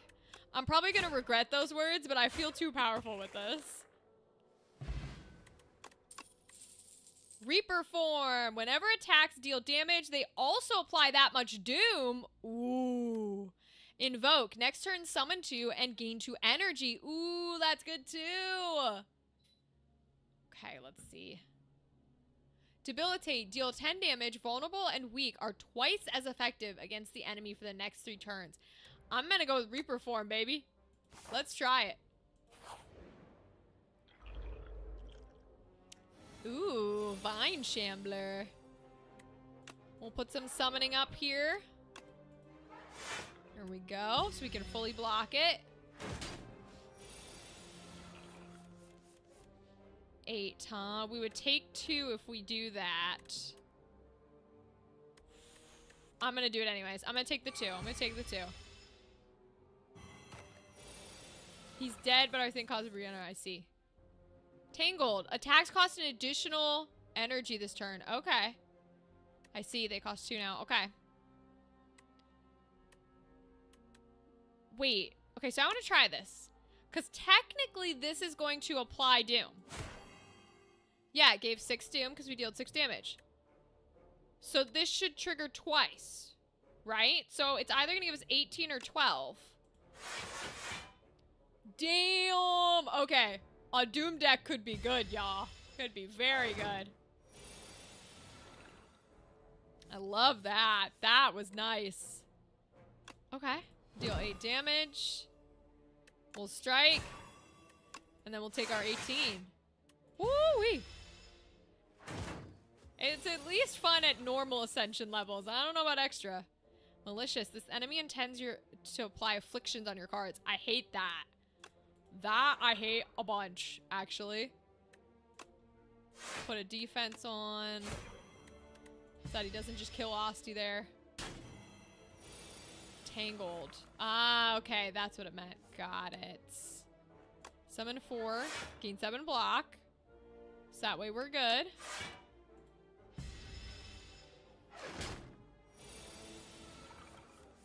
We're doing awesome. Oh, he's got 32 Doom. So, but he's gonna die after he does his attack. Because it's at the end of his turn. At the end of the enemy turn. If the Vine Shambler has 38 or less HP, it dies. Okay. So we do need to remember things like that. Because I think poison is the start of the turn. But I could be wrong. Whoa! I love that he gets taken down like that. That's so cool. Okay. Drain power. Deal 10 damage. Upgrade 2 random cards in your discard pile. Cool. Deal 9 damage and add a soul into your draw pile. Draw 2 cards and exhaust. I like that. Gain energy and exhaust. Ooh, I like that too. What's the upgrade of this? Retain. I'm gonna take the wisp. I'm gonna take the wisp. So I feel like it's hard to get energy. We're doing real well, though, with her in our deck, so we're gonna keep fighting these little minions. Cubex Construct. This enemy tends to use a buff, and oh, it's got an artifact to negate. Okay. Oh yeah, these are relics. I always confuse the relic term and the artifact term. Okay, so we'll do some bodyguarding. We'll do some striking.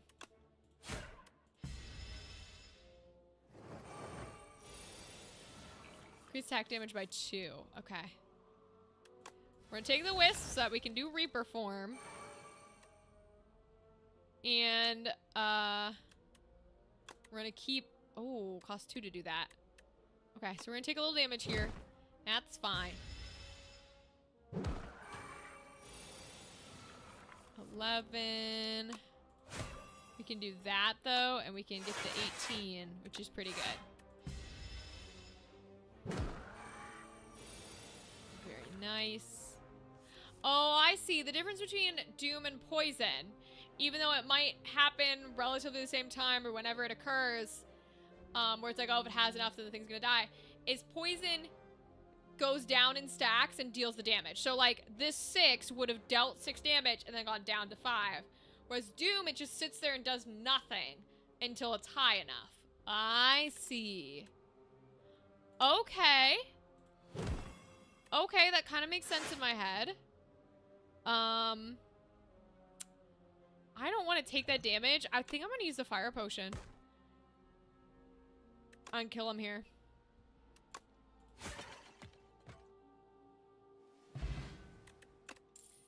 Gain 3 thorns. Borrow time. Gain 4 energy, but cards cost an additional energy. Okay.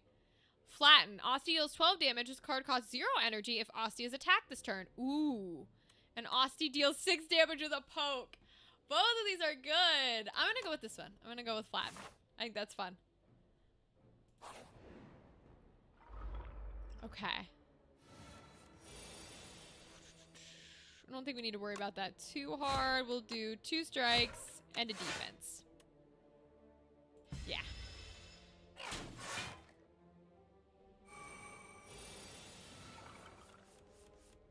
Alright. Oh, I want to pop up Reaper, but then I'm going to take a lot of damage.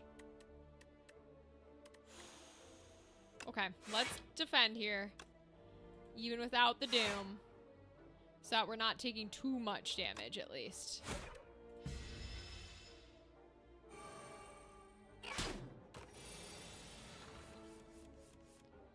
Okay. We'll bodyguard him a little. And we'll do the block. They're dealing damage fast. I don't like it. Before I can get set up. Bodyguard. Deal 12. And then I guess we'll take the 6.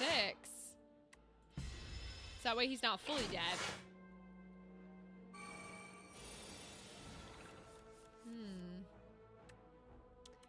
I could deal 18, but it's not quite enough. 12 and 6 is also 18. Dang, that's tricky. Boy, oh boy. I guess when you've got multiple ones hitting you, it can be a lot harder to defend. It's because I said I was confident. I've done it to myself. I did it to myself. We're gonna take the wisp. I'm gonna take the defense.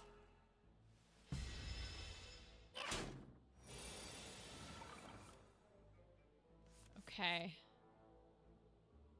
We'll do strike, the defense, and defense. Okay, now there's only one hitting us. It's a lot easier. Yeah, let's do summon. And then we'll do a flat.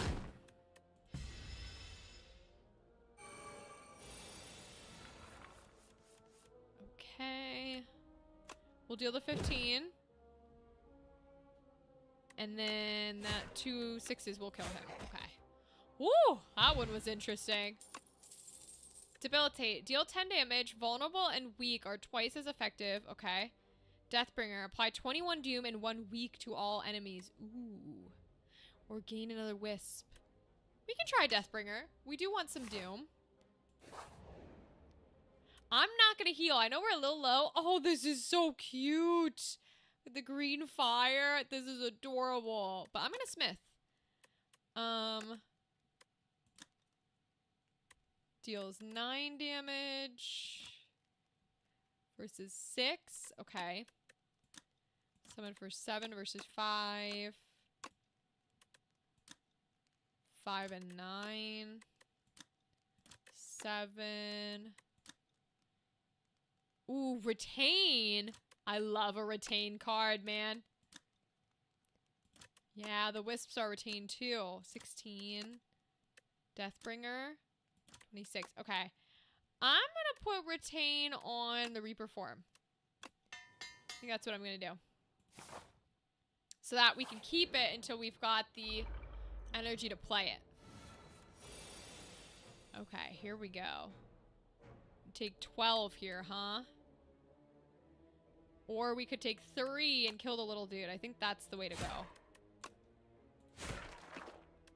Ooh, and we won't even take the 3 because we can defend. Okay, cool. I like that. I like that.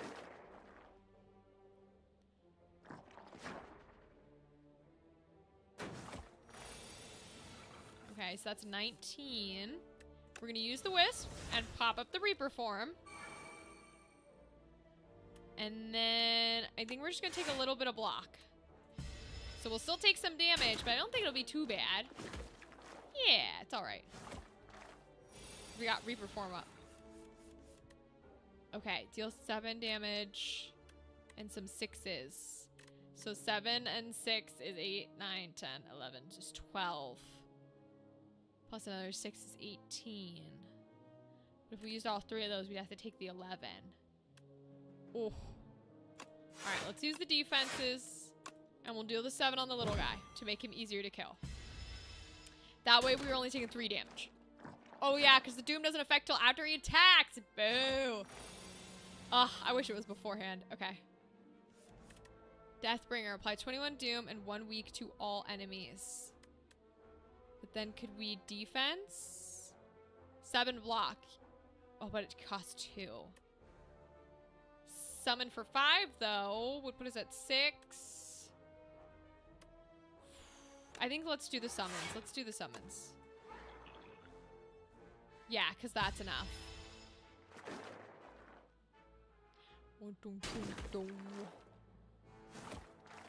Okay. Back to the 11 and the 3. Oh no! We have all the slimes in our deck! Ugh. Alright, let's at least kill the 3-er. Dang, that sucks to have all the slimes. Ugh. Okay. We're getting caught up. Defends and strikes. We'll take the defense. And we'll get a slime out.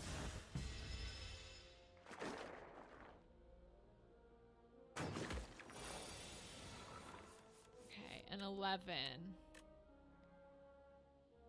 Let's get the slime out. See what we get. Another defense. Put us at 10. Then we're not dealing any damage is the trouble. Alright, let's do it. I don't particularly like it, but we're gonna do it because they're not upping their attack or anything like that. They're keeping the same pattern of just sliming us. So I think that's fine. Because that's enough for a block, and we'll do a little damage to this guy in the front.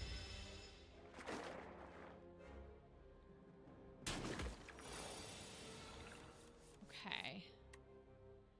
Deal 12 damage.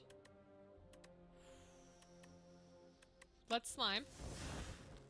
And then maybe double defend again. It seems like such a bad play, but I think I'm going to do it. Because it's a very static battle. So I don't particularly mind it. Oh, 11 and 8 together? I didn't expect that. Huh. Do I Deathbringer? But they'll still get to attack is the problem. But I also don't have much defense. Although I can get to 18. Yeah, if we do that, I can get to 18. Which is only 1 away. So that's fine. And we're gonna hit him again so that he'll be dead. Okay, okay. We can do this. He got sucked into the ether. We're just gonna do all the slimes, I think, to get him out of the deck here. Because they are filling up our deck. Okay. Pop the defense. We'll do a little unleash. Okay. Oh yeah, because then flatten becomes 0. Let's go. Okay, we gotta remember that. We gotta remember that. Cool.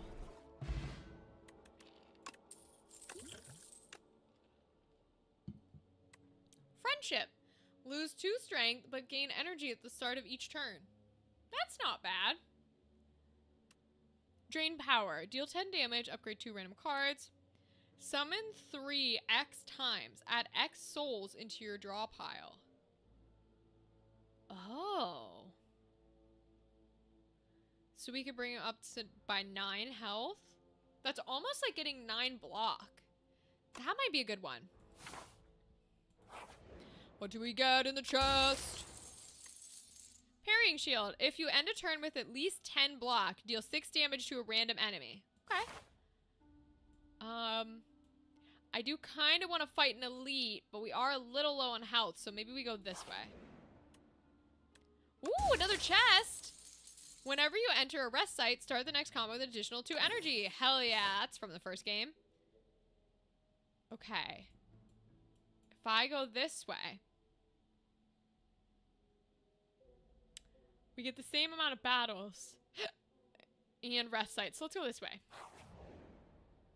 Oh no, an extra fight. Oh no. Okay, okay. We can do this. It's fine. Everything is fine in D&D. So we'll defense up. Then we're gonna strike. And we're gonna strike again. We have been shrunk. Okay. 7 damage is totally fine. That's easy, bro. We're gonna pop up. Oh, maybe not. We're gonna summon to bring him up to 7. Then we're gonna pop Deathbringer. Okay. Because I won't take any of that damage because it weakens. Cool. 13 and 11. He deals 9. I think this is where I use maybe this, because that would bring him up to 9, which is 13. But I guess I would still take 11, right?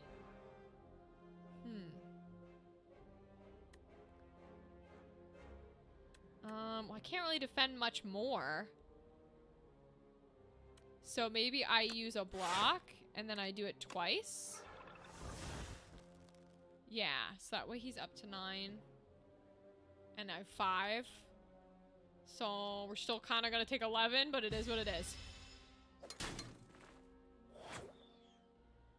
Eeh. Unfortunate. Ooh, draw 2 cards. I love a draw. No wisp, huh? Summon for 4. Draw another 2 cards. Hell yeah. Ah, no such luck. 7 and 11. Let's do our double defenses here. Oh, nice! The 3 skills in a single turn. I love that. He's so close to dying, bro. Oh my gosh. Okay, so right now we have 7 and 5, 8, 9, 10, 11. We have 12 up. So we're down to 6. Which can be this. Cool. So we're good.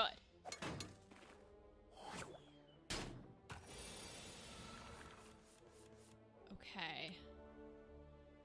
Deal 7. Yeah, I think we do this, and then we put up 2 defenses, so we're only taking 1 damage here. And that little dude will be dead. Death to the Shrinker Beetle. Oh, and now I deal more damage. Very cool. 21 doom in 1 week. Flatten. Ay, that's not good. We're gonna take a lot of damage. I guess we can do this to bring him down a little. We are gonna take a lot. Oh, he's at 45, so it won't quite kill him. Ugh, that sucks. Eeh. That's not good. Okay, we can Wisp. There's no reason to Reaper, though. We should just kill him.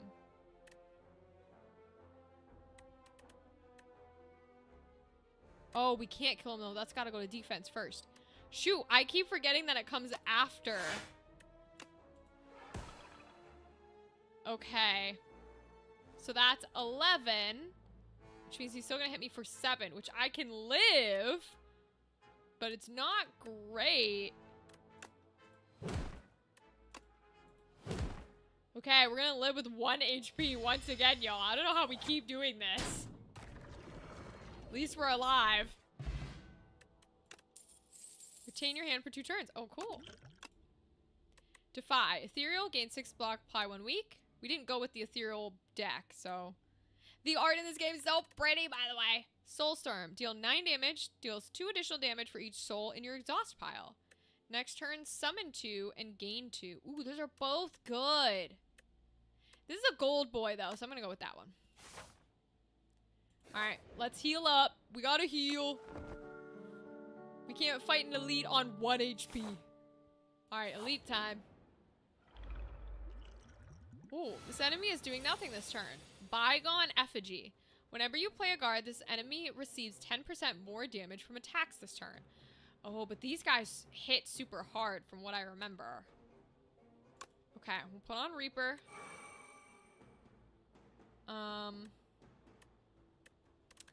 We're gonna do Deathbringer.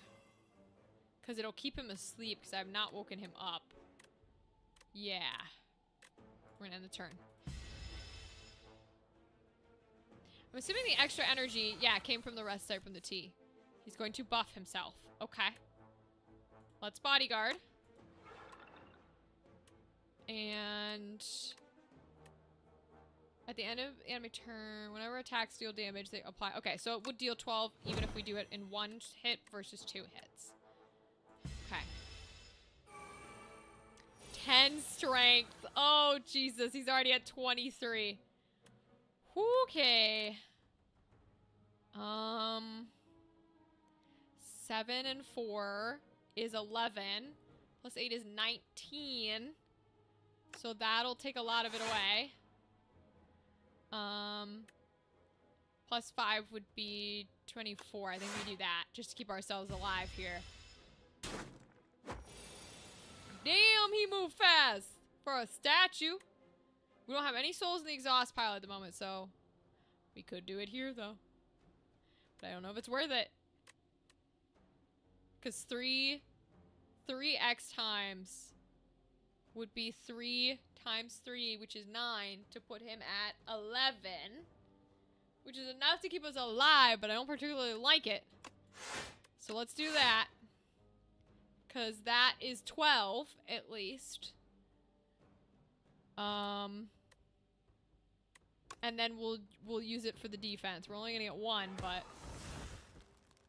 because now we're at 15. So we're gonna take a little less than 10. Oh boy, we might be in trouble. I'm gonna pop the regen on. I don't know if it'll help now, and I guess we'll pop on Thorns. I don't know that any of these will help now, but we'll try. 7 and 4 and 7 block. I think we have to do that. I don't think this keeps us alive, though. 7 and 5 is 8 is 14. Nope. 7 and 5 is 11. Nope, it's 12. Jesus Christ. Oh, no. Okay. 12 and 5 would be 17. It'll keep us alive. But boy, oh boy, is it iffy. I don't think we can survive this fight. I really don't. Well, let's retain your hand, I think.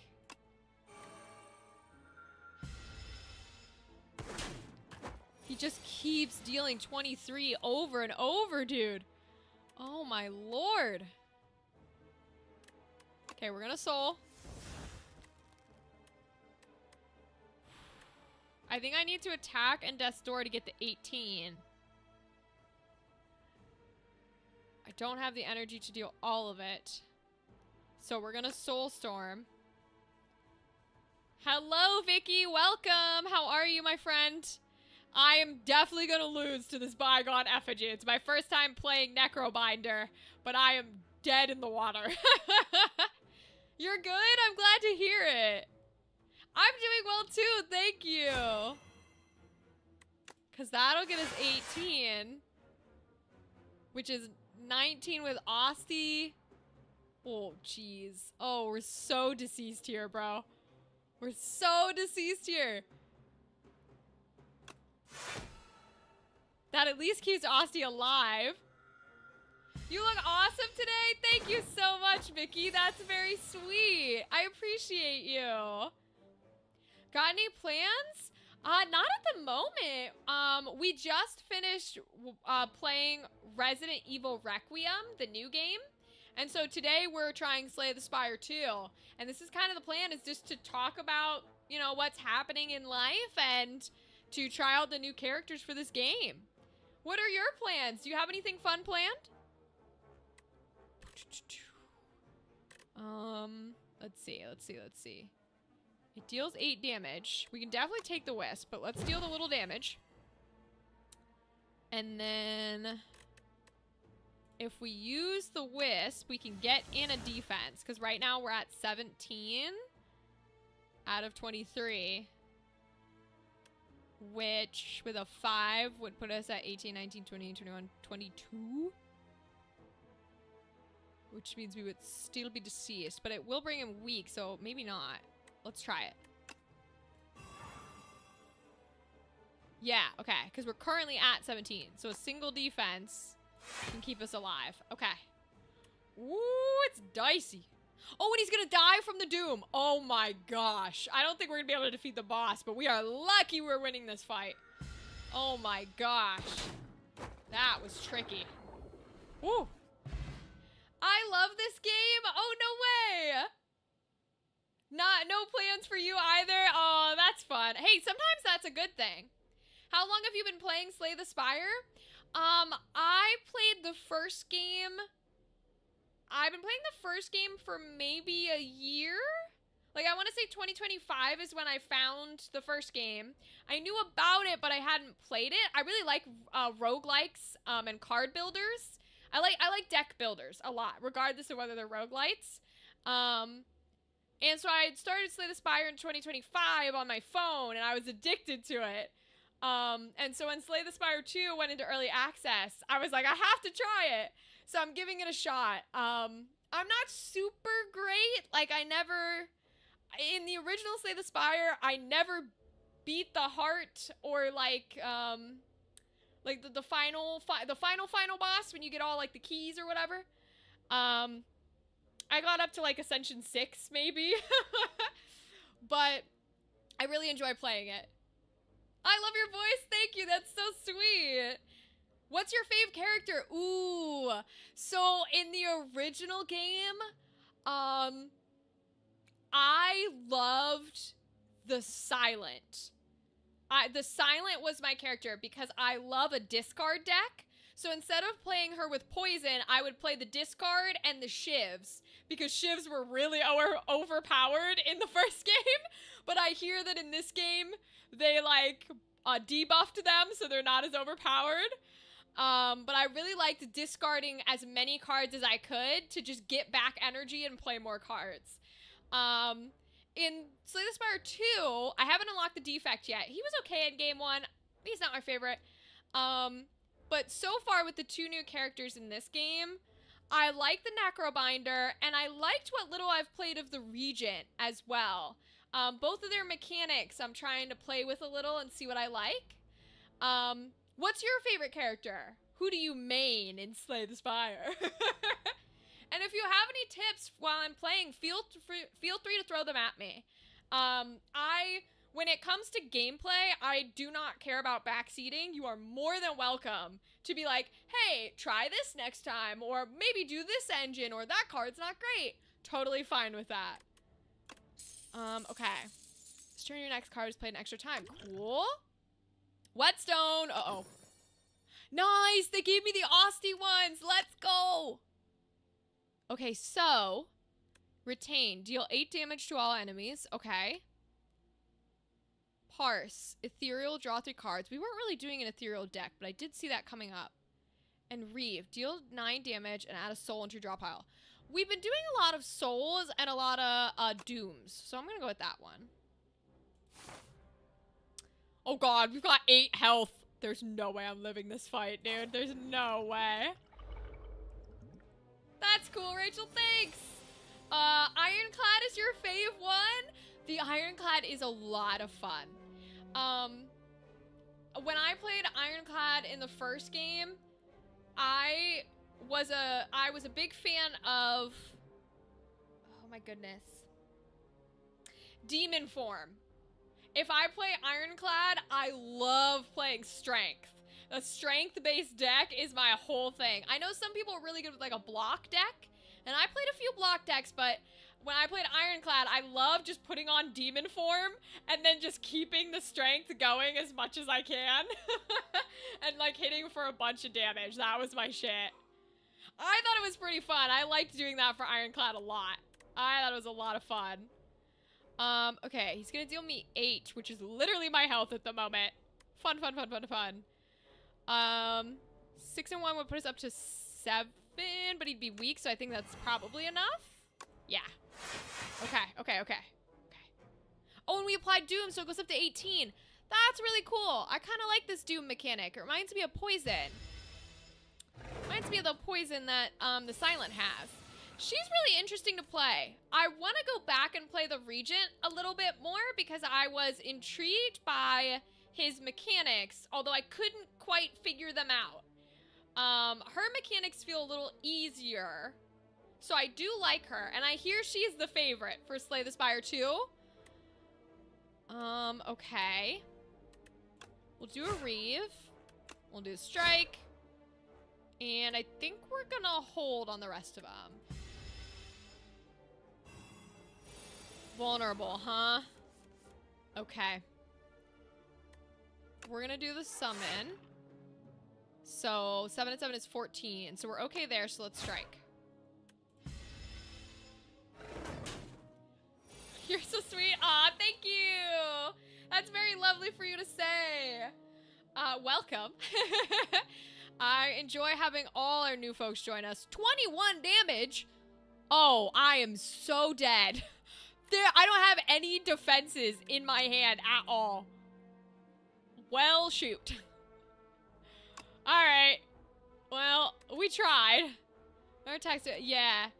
Even if I duplicate summon 5, that's 10, which is 13. And then I would get 6, which is 7, 8, 9, 19. Okay, I can live, but that's gonna be tricky, is what that's gonna be. Oh boy. All right, I'm alive, but not by much. 6 health. Oh. Okay. Ooh, we got a bunch of souls. Wait, that'll be really good for Soulstorm. Oh my goodness, that's awesome for Soulstorm. Yeah, deal 15 damage. Ooh, that's good. We did not pull a Wisp. Of course we didn't. Okay, but I need to kill him this turn or we might be in trouble. Can I do 16 and 15? 16 and 15 is... But he still gets to hit because Doom doesn't kill him until after he attacks. Shoot. Okay. Let's think about this for a second. If we go for defense, we can do 7 and 4 is 11. Plus 1 is 12. 16, 17. So it would be enough. Okay. Because this is now... Oh, that's already 12. Okay. So we can still Soulstorm. And we're gonna. Hell yeah, let's go. Oh yeah, this is a body pillow. So this is Betty. If you've ever heard of the game Date Everything, the developers of Date Everything were super sweet. And when they were making merchandise and released body pillows of their characters, they let us give them away on stream. So I got to keep Betty, but we gave away their other body pillow, Dorian, in a special live stream. So it was really, really sweet. Yeah, we love that game. Date Everything is super fun. So the creators are awesome and sort of like gave me a little sponsorship there to do that, which was really fun. So shout out to them. Do you have a favorite character from Date Everything? Ours is, oh my god. We are Eddie and Volt fans. We're Hector fans. We like, all the classic ones, like Chance, and Parker drives me a little crazy, but we like him. Dolly, like so many of them are good. Not yet, no worries, don't worry about it. But it is a very fantastic game. It's very, very enjoyable. What other games do you play, Vicky? You said you're into Slay the Spire, but what else do you play? Do you have your persona? What do you mean? Like a person that embodies me, like an OC? Okay, he's gonna deal 14. So... Ooh. Be 10, which is 11. Okay, so let's do the 6. And then defend again, so that's 12. Let's make this a defend round, I think. Oh, and then he's dead. That's right, because we have that one relic. Okay, we have 6 health, but we're alive. Woo, baby. Barry, deal 52 damage? Holy Jesus. I never get 4 energy. Delay, gain 11 block, and next turn gain an energy. That's nice. Page Storm, whenever you draw ethereal, we're not doing ethereal. The trouble is that I have to spend 2 to get the energy back. I don't think it's worth it, to be honest. Dead by Daylight, Minecraft, and many more. Yeah, OC, I don't have one. Believe it or not, I don't have a lot of OCs. I don't know. I've never really created them. But I do know, we have a couple of streamer friends who play Dead by Daylight. So I haven't played it myself, but I am a horror person. So like, I know it's got all the horror characters. I hear that's a lot of fun. Oh, cool. Yeah, you're more than welcome to join the Discord server, Vicky. We're not super active on it. But I encourage everybody to join because it's where I give updates for streams. Now we're gonna have to heal. Otherwise we're gonna die. Yeah, totally. Okay.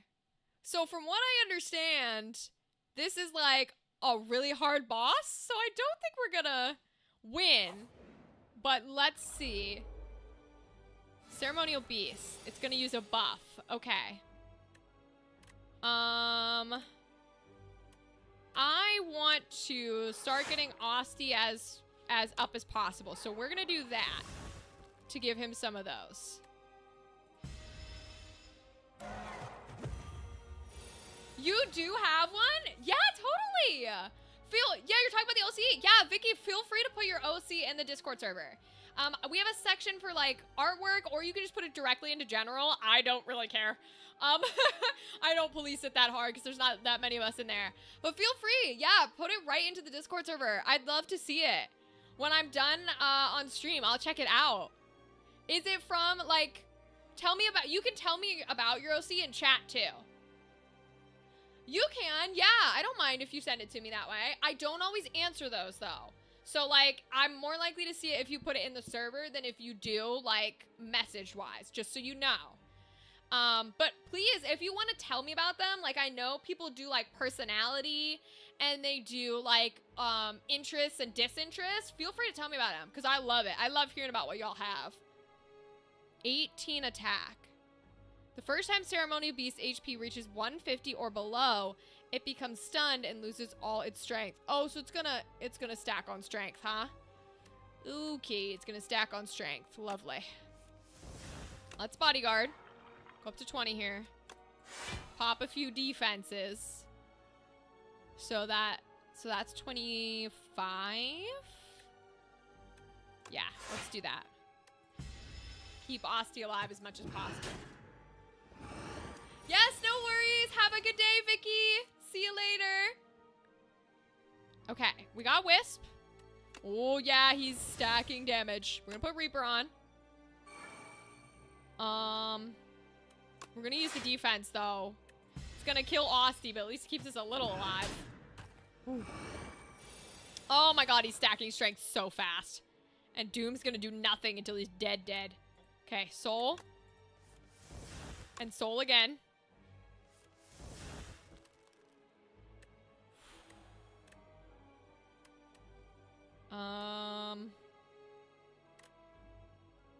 Apply 21 Doom. Oh, jeez. Alright, let's do that. Weaken him down to 16, which is good. And then... Summon for 5 is kind of my only defense here.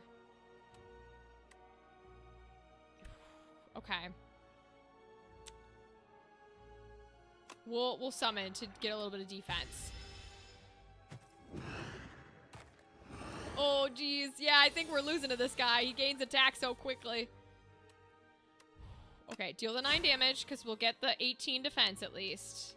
Let's take the 18 defense. Which puts us at 19. Take the 5. For 23. Okay. There's no way we're going to be able to keep up with this. It was fun while it lasted, I suppose. Yeah, because right now all we're doing is defending. Which is not enough to have us win the fight. Okay. Alright, well played, well played. Well played.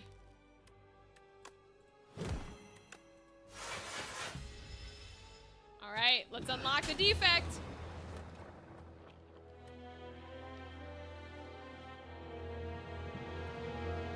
The Spire consumes another. The Necrobinder was put to rest by the ceremonial beast. All right. Here we go.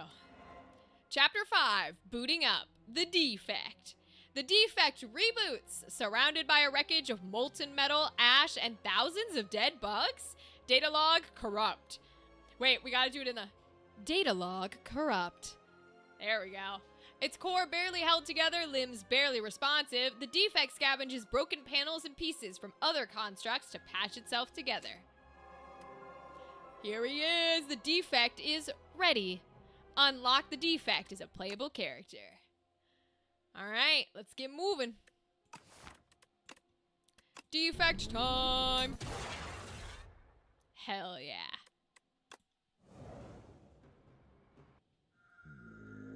Construct, what have you become? Precise Scissors, remove a card from your deck. Winged Boots, ignore pass. Hefty Tablet, choose 1 of 3 rare cards to add to your deck. Add 1 injury to your deck.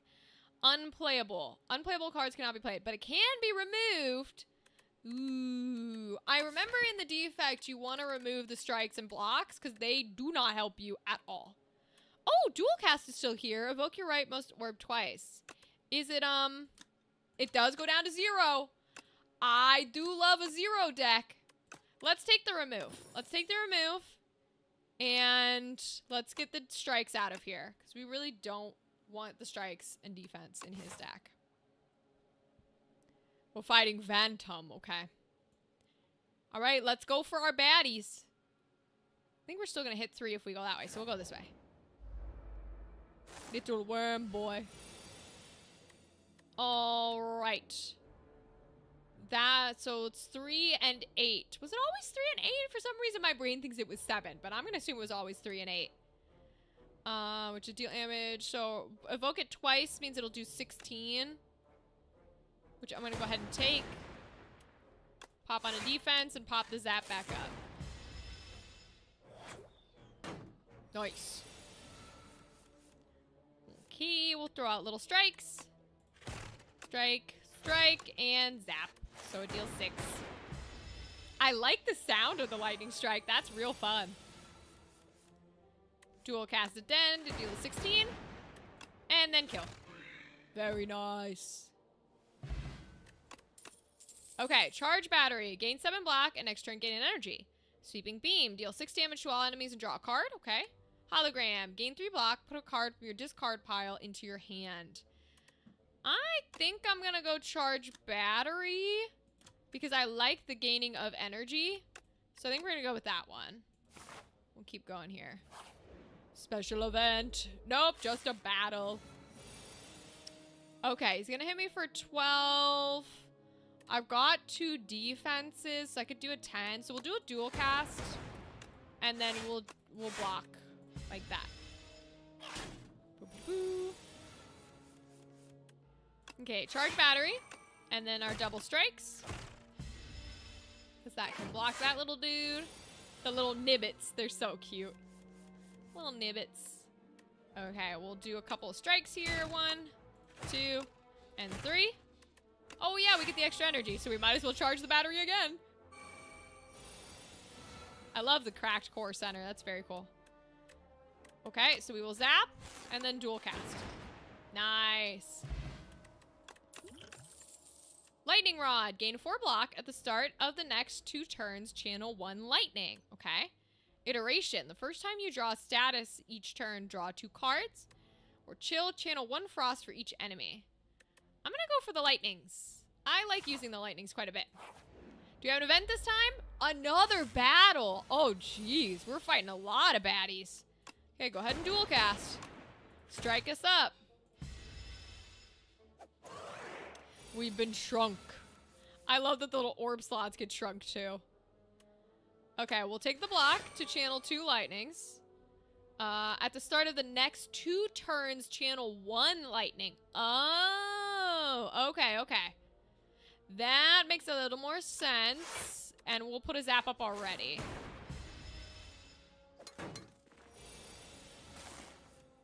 Okay, so we're at 13. We're gonna pop a charge. Oh, so I could keep stacking lightning rod. Well, I like that. That's very nice. Okay, so he's gone. Then we can dual cast. Very nice. Double your energy exhaust. Deal 7 damage and draw a card for each unique orb you have. Echo form. The first card you play each turn is played an extra time. I love this card. And I'm assuming the upgrade just gets rid of ethereal. Yeah. When I played the defect, that was the card I was doing. I was trying to get duplicate forms to play. Woo, we're fighting a lot of baddies. Snapping jackfruit and a flycanid. Okay, we're gonna lightning and double the defense here. So that we are blocked up. Ooh, do I take the 5 to get echo form out? Yeah, I'm gonna do it. I'm gonna do it. Probably shouldn't, but I'm gonna. Because I like to. Okay. We're gonna go ahead and lightning rod so it'll play twice here. That way we can start getting these evoked automatically. And settle block for 8. We can pop our other 2 defenses up. So that we're almost fully defended here. 10 and 12. We've been frailed. Okay. Vulnerable and frail. We'll gain the block. We're gonna take the 2 defenses, I think. We'll just pop it up here. Ah! You can never know. That's the thing, is they're random. It deals 2 damage to a random enemy. You can get lucky or you cannot get lucky. It really just depends. We'll charge and we'll use some strikes. Oh, I forgot about it doing the card twice. That's why we're getting all the charges, all the extra energy. Alright, and then we'll go ahead and duel. Very nice, not too bad. Radiant Tincture. Gain energy and gain an additional energy at the start of your next 3 turns. Ooh. Okay, hologram. Ball lightning. Deal 7 damage. Channel lightning. The classic. Or leap. Gain 9 block. I did like leap too. Just go up to like 12. Yeah. And this goes to 10. I'm gonna ball lightning it, I think, because I got rid of the strike. Ooh, okay, here's the 3 guys. The raiders here. We're gonna charge, because I don't want to take all of that damage right away. We'll use the tincture. Because then we can take only a little bit of damage, and we can still get the card off. Because it's got ethereal on it, so I don't use it. It's going to disappear at the moment. Which I don't particularly want. So we're going to do the gain 4 block here. So it goes up to 8. And we'll pop 2 defenses. We'll do a little lightning. And deal strike. Okay. So that way we're not taking too much. Although he's giving himself strength, which I do not like. Okay, we're gonna dual cast. Of course it did not kill the one we wanted, even with all 4 hits. Okay, we'll kill the little dude. Oh, we can kill the both. Nice, okay. We don't have anything that means we need to play a bunch of cards, so I think we're okay to leave those.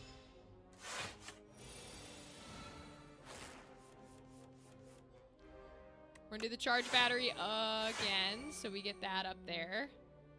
Yeah, 2 additional energy. Okay. Attack and deal a zap. Nice. Okay. Hailstorm at the end of your turn. If you have frost, deal 6 damage to all enemies. Ooh. Encourages other types. Deal 6 damage, channel a frost. Gain 5 block, channel 1 glass. What is glass? Deals damage to all enemies, decreases damage every turn. Oh, interesting. Okay, this is a new orb. This is a new orb. I gotta know how it plays. So we're gonna try it. We're gonna try it. They did not have glass. Let's play the elite. I think we've got enough health for the elite. 33? Oh god, this elite. Okay, alright, we just need to deal enough damage. We'll be fine. Everything's decent and fine. Gain the block. We're gonna ball energy. And then we're gonna dual cast right away. Your journey ends here. We'll find out real quick, that's for sure. Okay, we pulled Echo Form. So, and he's not gonna hit us, so I'm gonna pop Echo Form so we have it for the next turn. Shall we begin? Yes, we shall. Okay, so I want to see what Glasswork does. Okay, at the end of turn, deal 4 damage to all enemies and reduce this orb's value by 1. Evoke, deal 8 damage to all. Okay, so it's lightning. Deals a little bit more, deals 1 more damage than lightning. Because I wonder if they still have dark then. Because they used to have dark. That would deal damage to the low, like stack up its damage and deal it to the lowest health. But this is hit all. So it's similar to lightning, except it's going to lose its amount at the end of every turn. Okay. Interesting. All right, we'll pop some defenses up.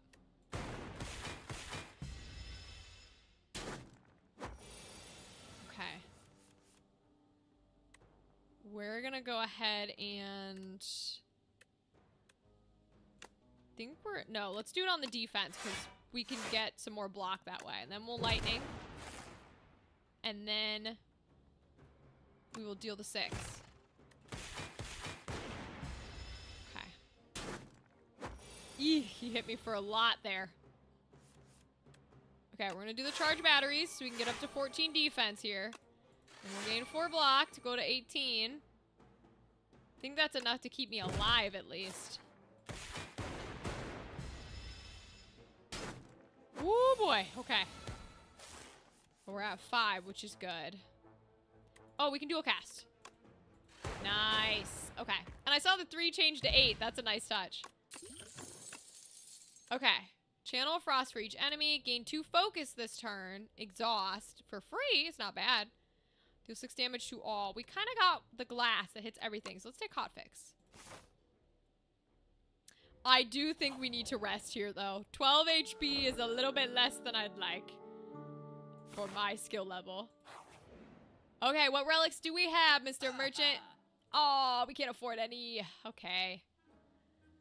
Deal 19, channel 3, deal 18, add a 0 energy copy of this card into your discard pile. Genetic algorithm, gain a block, permanently increases. Ooh, I don't know if genetic algorithm is good, but I loved it when I was playing the defect. If I could get it early, I would just spam it and get it real high. Gain 2 focus. Whenever you play a power, channel lightning. I don't think you play enough powers for that. I'm gonna take another strike out of his deck. We don't need those cards. Shuffle all your cards into your draw pile and draw 5. Ooh, that's very interesting. But I'm not gonna take any more. I'm gonna hold on to my gold. Do I want to face another elite? I do, so I think I'm gonna go this way. Lasting candy. Every other combat, your card rewards gain an additional power. Cool. That sounds like fun. We're gonna do another heal. Especially to face an elite and then get past him. We're gonna take the second heal.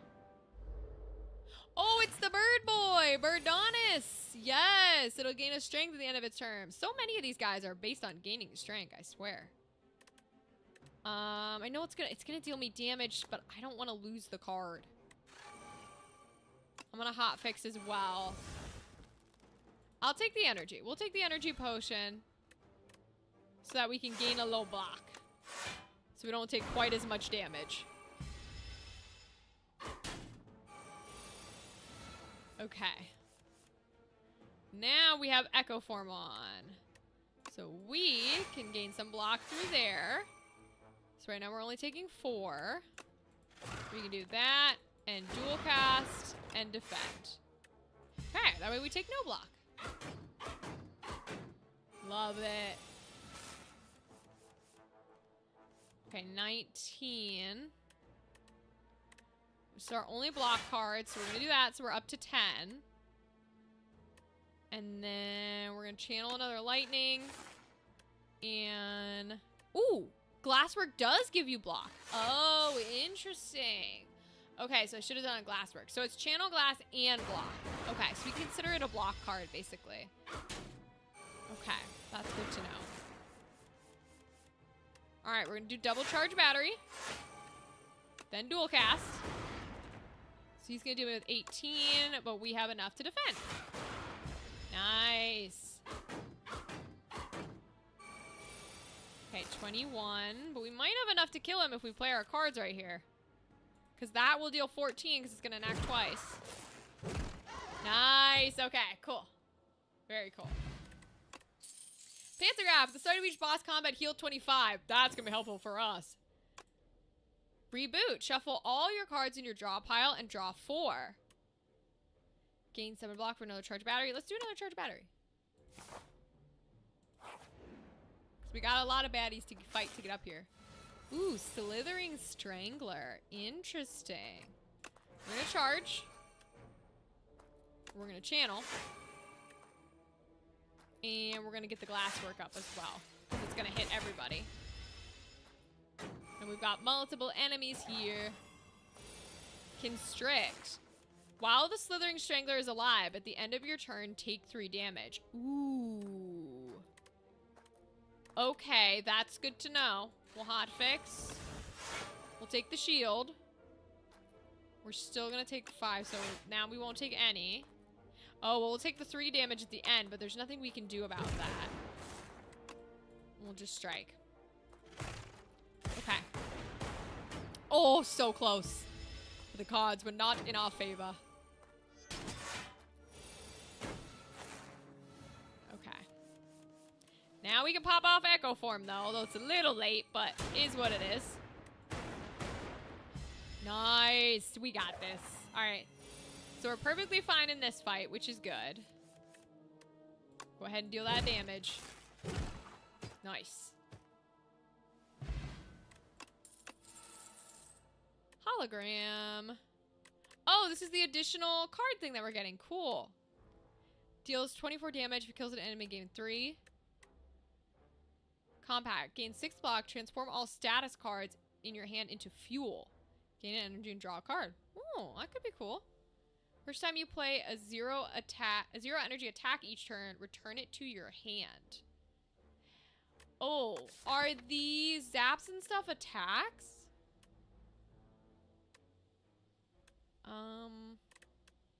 No, it is a skill.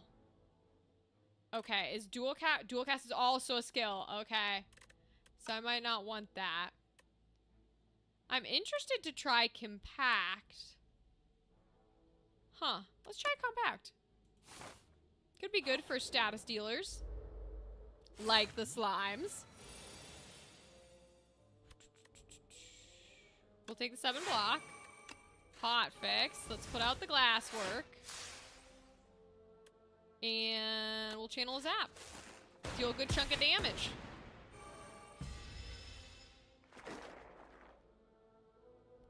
Lots of slime. 4 and a 3. Okay. Let's charge the battery. We don't have a lot of blockers here, so we'll take what we can get. Deal 7 and channel a lightning. Let's go here.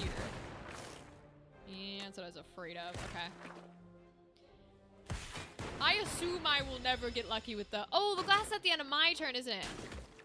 Yeah, okay. So I shouldn't have killed that little dude because it would have killed him. Okay, okay, okay. I think I understand. We will Echo Form.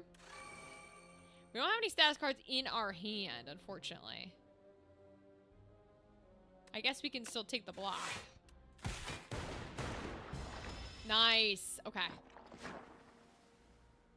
So when it uses up in 1, does it just disappear and they rotate over? That would be my guess. Why don't I hold...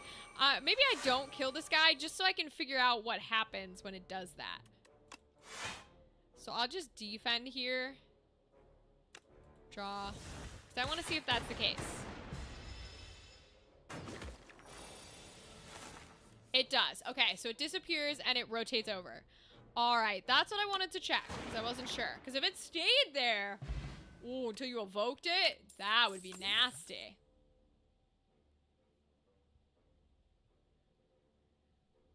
Andrew, if he's still up when we're done, sure. I know. Playing as Leon was so fun, Andrew. Deal 3 damage. Increase damage of all claws. I mean, I'm just going to keep taking the charged batteries, man. It might be a bad idea, but I'm going to keep taking them. All right, do we have enough for a relic? We do. Key food up. Pawn pickup. Enchant. Up to 3 cards with a draught. Gain 3 block. Cool. Start of each combat. Gain 4 plating. Okay. Pawn pickup. Raise your max HP by 7. I'm going to take that enchant. We'll not be able to get rid of a card, but I think that's okay. We are going to give block 2. We're going to give block 2 evoke. We're going to give it to channel a lightning. And we're going to give it to, I think maybe glass. Yeah. Whoa. That's cool that you can enchant cards like that. That's so fun. All right. We could heal, and we probably should heal. A part of me wants to smith, but I'll heal. I'll take the heal. Let's see if we can actually defeat a boss for once. Yeah, literally a poll to see how much. Andrew, I don't think we could even get the right number. It's too high. It's too gigantic. Many overgallons. The next 9 times Phantom loses HP, it only loses 1 HP instead. Okay. Oh, it has a little badge marker to tell me that we enchanted it. I love that. Okay, let's zap. Pull up a glasswork. And we will, channel some lightning. Okay, yeah, it only took 1s. I see. That's a sneaky Phantom.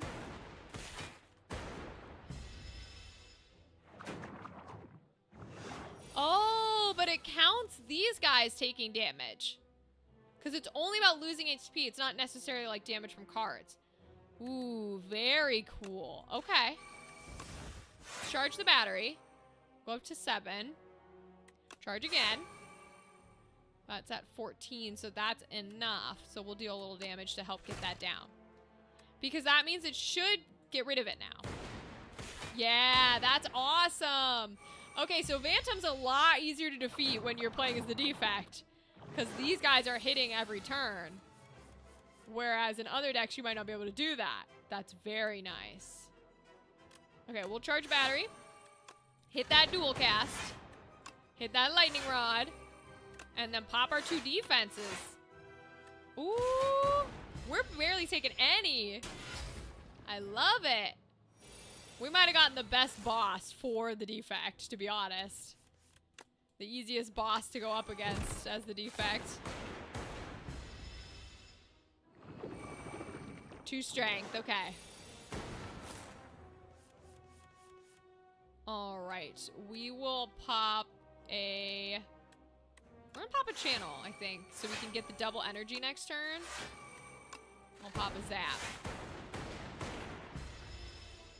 Yeah, because the wounds don't deal us damage, they just muck up our hand. But if we happen to draw them with the status effect card, that could be beautiful. Okay, let's do the Glassworks, because it'll trigger 2 of those out, which is great. And we're already at 16. Incredible. We'll play them anyways, because why not? Oh, yeah. Hey, we're actually going to beat a boss in the first act for once. This is fun. So now I can come back and change it to a fuel. Nice. Gain energy and draw a card. We will gain 7 block. Evoke.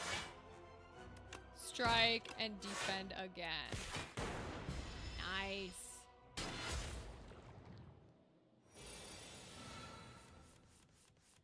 Okay, charge that battery because we love the extra energy, man. Now defense and strike.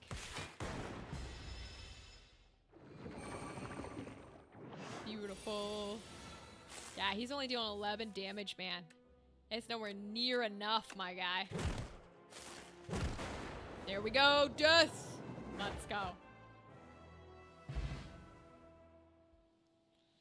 Ooh, those are good snack options, Andrew.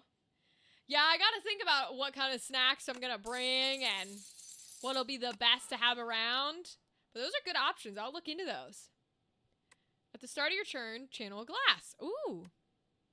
Deal 18 damage. Add a 0-cost copy. Deals 26 damage to all enemies. First card you play each turn is... We already have one of those, so that'd be crazy to be playing it like 4 times. Let's try the spinner. I like this new glass thing. I think they got rid of dark. Because I haven't seen any dark cards. They must have exchanged dark with glass. Which I feel like I'm content with. I don't mind it, to be honest. Greetings, beep. Oh, because this is us. Okay, so. Greetings, beep. Not here to annoy me. What an unusual little construct. Nutritious Soup. Enchant all strikes in your deck with Tez Katara's Ember. Costs 0 and gains eternal. Cannot be removed or transformed from your deck. Ooh. I don't really want them. Storybook. Add 1 Brightest Flame to your deck. Brightest Flame. Gain 2 energy, draw 2 cards, but lose 1 max HP. Ooh. Golden Compass. Oh, I love the special path. We got to do the special path last time and we fully died. So let's see if we can beat it this time. Special path. Knowledge Demon. At the end of the act, you will fight the Knowledge Demon. I do not know that one, so this is going to be interesting. Oh, it's a little thief. It's the Thieving Hopper! No, you cannot steal my card. Absolutely not. Do not steal my cards, bro. Get your booty out of here. Who's he taking? Oh, okay. He's taking the Transform card. That's fine. You can take the Transform card. I don't have an issue there. We're gonna kill you before you can. So I'm not worried. Flutter receives 50% less damage from attacks. Deal attack damage 5 times to stun it. Oh, interesting. Okay, we're gonna do this. Because that'll deal a shit ton of damage. We'll pop on Spinner to get some glass going. Ooh. I don't like how much damage he dealt me, that's for sure. Okay. Game 4 block. Let's do that to deal 12. Oh, right, because he's up, so it deals less. Nasty. Okay, we'll take the double defense then, so I don't take any damage. At least these still deal their full damage. Nice, okay. Dead and deceased. Take your stolen card back.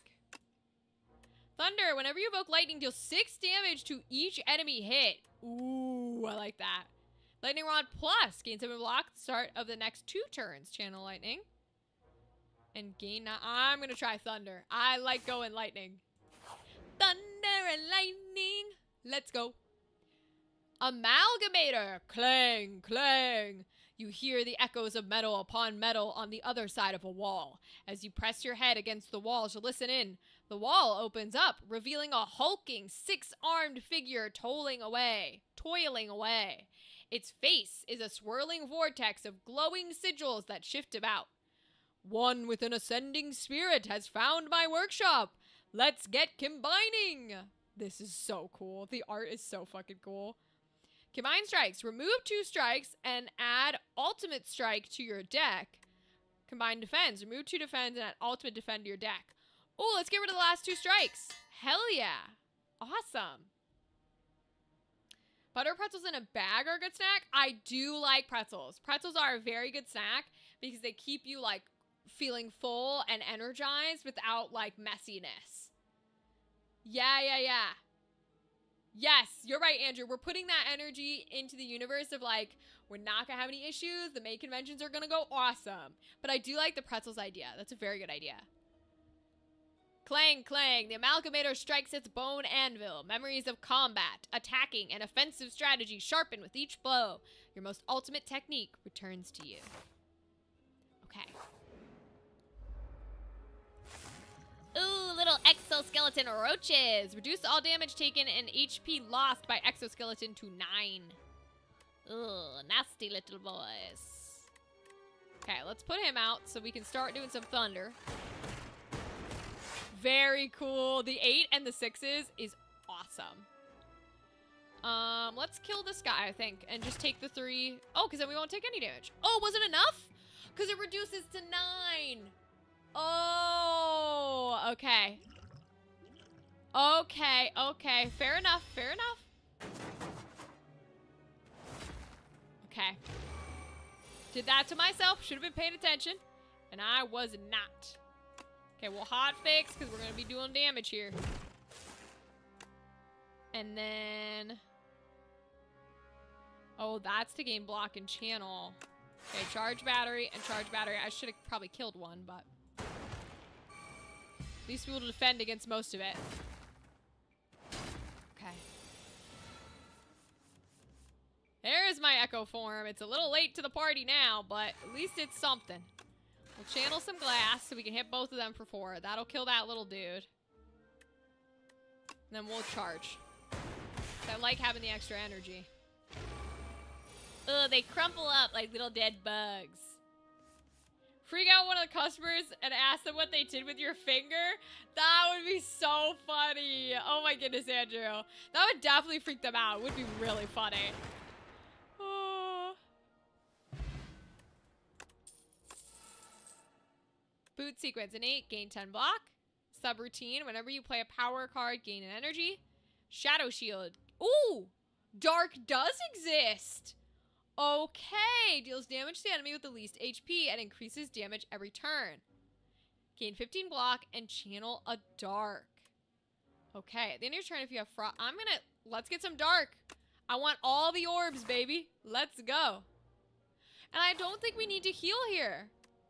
So I'm actually gonna smith. What does that dark card go down to if I upgrade it? Where's the dark card? Ball lightning, glasswork, echo form. Where's the dark card? Didn't I just grab that card? Oh, it must have already been upgraded, so I can't upgrade it again. Okay, I'm gonna take echo form so that it's not ethereal. because I don't want it disappearing on me. Okay. Ooh, what are these guys? Bullbug rock, silk, and egg. Ooh. If Bullbug rock's attacks are fully blocked, it becomes stunned. Interesting. Okay, well, let's channel some glass. And we'll do a little damage. I don't trust the egg boy. So I won't be able to fully block it, but it is what it is. Ooh, he put some weak on me, huh? Okay. Ooh, we need a lot of defense this turn. Okay, we'll put on all the defenses. Yee, they're gonna hit me with a lot of damage. 15, 8.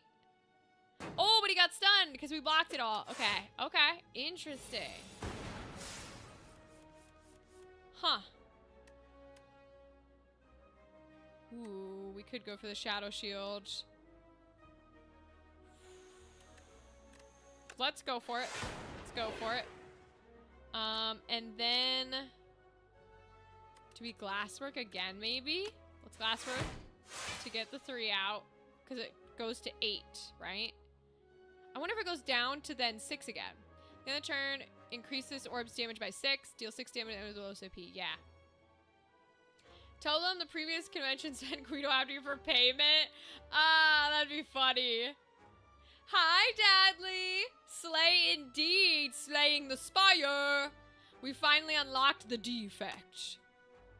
We're playing with the defect. I'm gonna take the 14 and go for this guy. Nice. Okay.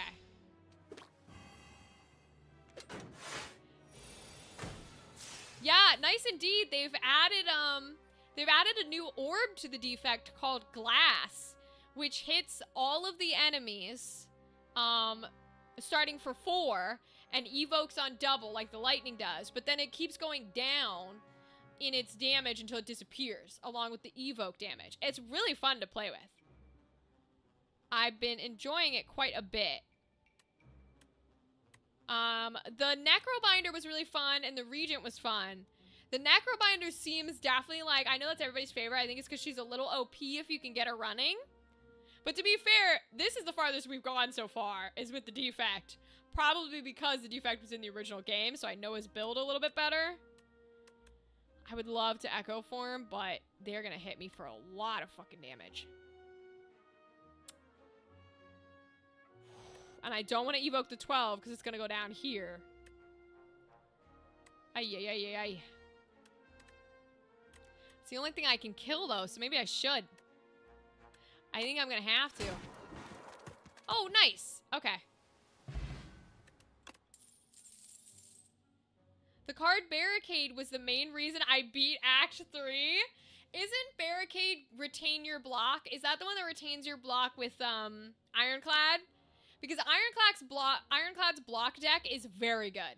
I was always a demon form player with Ironclad. I liked just upping the strength as much as possible, even though it's probably not that good. Yes, it was? Okay. Yeah, Barricade is good, man. Barricade is good if you can get it. I'm gonna go... let's go Focus Strike. Do we heal? Yeah, we'll heal. We probably should. We're a little low. We're playing the special Act 2 path that the Ancient gives you. Wongos. Oh, you look so sad. Welcome to Wongos.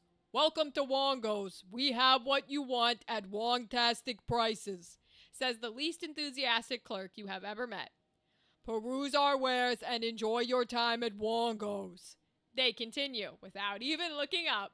I love it. Whoa, that's expensive. 200, 300? Obtain a random common relic. Leave and downgrade a random card? That's cruel. Wongos, you suck, bro. Oh my god. This is an interesting event. I like this event. All right, we're paying the 100 gold. We got Pendulum. Not bad, not bad. We are Wongo wowed by your generosity. Wonderful patron, You now have 32 Wongo points. With just 1,968 more points, you will receive our exclusive Wongo Customer Appreciation Badge. Have a Wongtastic day. You have no clue what they are talking about and vow to never return to a Wongos. That's hysterical. I love this event. Smaller decks help too, like 25 cards. Yeah, I always try and play a smaller deck just based on the way that usual deck games go. Bingo, bongo, wongo, literally. All right, what do we get? What do we get? Ooh, nasty looking. Okay, okay. I can take that. Random event. Ooh, that's a cool looking character. The Bug Slayer. As you're fending off a swarm of aggressive insects, you suddenly notice a mighty, rugged warrior man fighting beside you this whole time. The insects, sensing defeat, scatter. You turn to your fellow fighter. Would you like any tips on exterminating these pests? How polite! You nod and accept his offer. I love him. I love this design. Oh my god. Learn Extermination Technique. Add Exterminate to your deck. Deal 3 damage 4 times to all enemies. Okay? Learn Squash Technique. Deal 10 damage and apply 2 vulnerable. Ooh. Let's go for a multi-hitter. Let's go for a multi-hitter. I see you wish to learn the Extermination Technique. Very good. He pauses briefly, thinking how best to endow you with this maneuver. This is a technique! Behold! He boasts while holding up a can of insecticide. I love these! They're so much fun. Okay, another relic. Alright. Heal vial. I'll take that. I am no master player, so I take a lot of damage. The Lost Wisp. In the distance is an odd sight. Mounds and mounds of deceased insects surrounding what looks to be a small, glowing moat. It seems to be an effective attractant for all manner of bugs, but you see it lash out some flames. You move closer to investigate. Capture the wisp, add decay to your deck, but obtain the Lost Wisp. Lost Wisp, whenever you play a power, deal 8 damage to all enemies. Decay, curse, unplayable at the end of your turn. If this is in your hand, take 2 damage, okay? Search the nearby area to gain 61 gold. I'm taking the gold, baby. I will let you know, Andrew, if I get to go to one or not. And tell you how it is. You decide to leave the little one alone. Better play it safe. Not much is in the area, but you find some gold scattered amongst the dead bugs. You don't seek an answer. No, I do not. Relic time. Hello, merchant. Royal Stamp. Upon pickup, choose an attack or skill in your deck to enchant with royalty approved. Master of Strategy. Ooh, draw 3 cards. But oh, no. That's the card that's here. So what's royally approved? This card has innate and retain? Ooh, I didn't need to... If I was going to use that, I didn't need to upgrade Echo Form. Innate and retain. Because that would be awesome on Echo Form.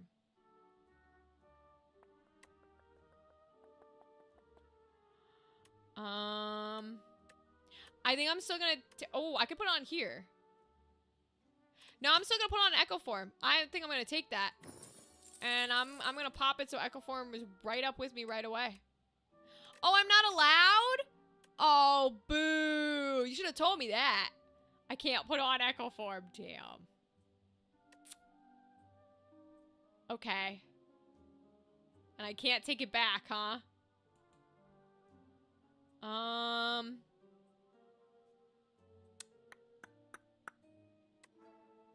Let's go Shadow Shield. We'll go Shadow Shield. Sure. All right. Out we go. And elite. Here we go. It's elite time. It's elite time. Oh, it's the nasty centipede monster. The decimillipede. Okay. At least it doesn't revive to full health. Oh, I don't want to take all that damage, but I don't have to worry about it because Echo Form no longer disappears. We're going to go charge battery. I don't have any defense, bro. Oh, gain 15 block. Okay, cool. Cool. At least that way I get a little bit.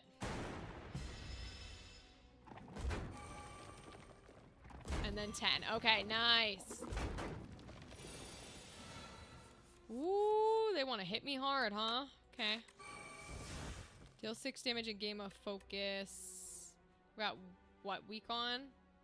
Gain 2 focus until the end of the turn, and then focus increase the effectiveness of orbs by 2. Put some glass work up, because they're technically 3 enemies, so it will hit them all, which is nice. And then defense and strike. Okay. Very nice. Okay, so we're gonna take a little bit here. They're gaining strength, and I don't like it. Spinner could be good. I'm gonna take so much damage, bro. Okay. Might use some of these weak potions out here. Because we gotta take a little less damage. We'll do the 7. Let's do the glass. That'll pump the lightning out next turn. And we'll do the lightning rod. Get a little bit of defense in there. So that'll pump the lightning out. Ugh. Nice, okay. Now we got 2 turns to do these fuckers. 2 damage 4 times. Channel a lightning isn't bad. Let's charge. Let's channel that lightning. We'll do an exterminate. And we're gonna take the defense here. They're just intertwined. They make one long, giant decimillipede. Nice. Okay, okay, we got it. Explosive ampule. Regal pillow. Okay. Rocket punch. Deal 14 damage and draw 2 cards. Whenever you create a status, reduce this card's cost to 0 until played. What does create mean? I've yet to figure that out. Do 11 damage to all enemies. Evoke all of your orbs. Whoa. I'm gonna try it. Let's do it. I will heal again like a nice person, because I probably need it. Another elite. Here we go. Ooh, Infested Prism. First time Infested Prism takes attack damage each turn, the attacker gains energy. That's good. Okay. Let's Shadow Shield. Go up to 19. And then charge. So that way we're at least defending.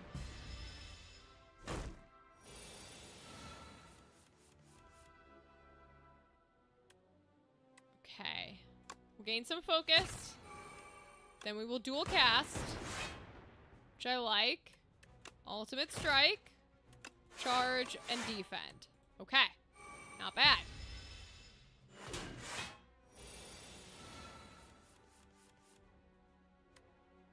I do not want to evoke all of my orbs. I'll pop that on and Spinner.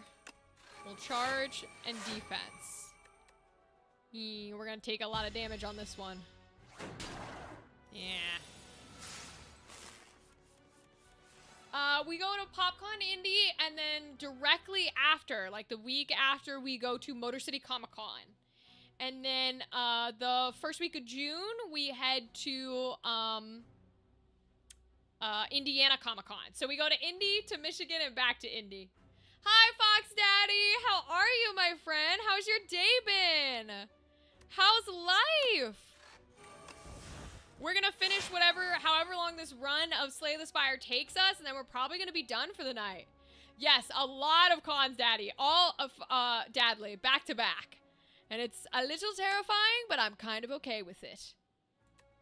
I'm gonna take the defense, because I don't want to channel that orb yet. I want it to have a lot of dark damage. Ooh, he gave himself 4 strength. Damn. Okay. Charge. Defense. defense. I want to block these jazz as much as I can. Okay. Very nice. Yeah, because I have my channel lightnings on, right? No, I have channel glass on. Okay, I don't have channel lightnings on. We can pop a shadow. And a charge. And then gain 4. And channel. I don't really want to shatter, so we're gonna keep that. That's a lot of defense there. Oh, I do have Echo Form on. I was wondering why I was gaining so much defense from that card, because I got Echo Form on. I slept most of the day. I'm setting up an automatic lawnmower for my mom now. Wait, how does that work? What's an automatic lawnmower? I do not do yard work. What is that? Is that like, are you talking about ride-on? Hello, can you hear me? Okay, cool. Cool. I just bumped the whole thing. But good on you for helping your mother. That is always important.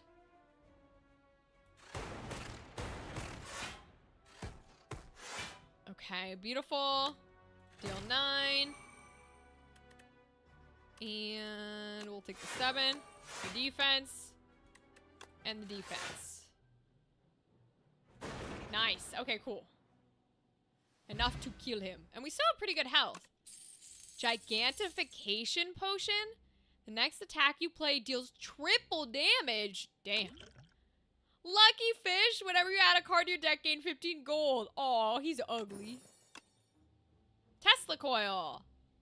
Deal 6 damage. Trigger all lightning against the enemy. I love that they're letting you build a lightning deck. Hell yeah. Uproar. Deal 5 damage twice. Play a random attack from your draw pile. Okay. I'm gonna take Tesla coil, baby. Hell yeah. It's like a Roomba for your lawn? The lawnmower is like a Roomba for your lawn. Both you guys saying that back to back is very funny. Wait, how the hell does that work? That's a real thing? You can put a whole ass saw blade on a Roomba and just let it go through your yard and you're not afraid of it like going into the street or killing somebody? How does that work? What? Also, I'm gonna let my ego take the best of me, and I'm gonna smith instead of heal.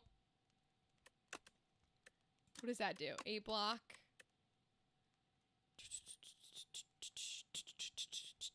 What about this one? Oh, just double channel glass? Okay. I don't know what the knowledge demon is, so I'm not really sure what he's gonna do to me. If he's gonna do status, if he's gonna have multiple enemies, I have no idea. Okay. Deal 8. 15.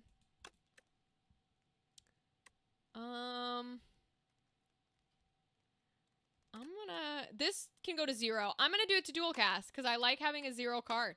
I really do. Yes, bagless, because science, it connects to an app and you control when and where it mows. The robot learns the shape of your yard and mows within boundaries. That's crazy work. I mean, I guess it working the same way as a Roomba where it maps your room makes sense.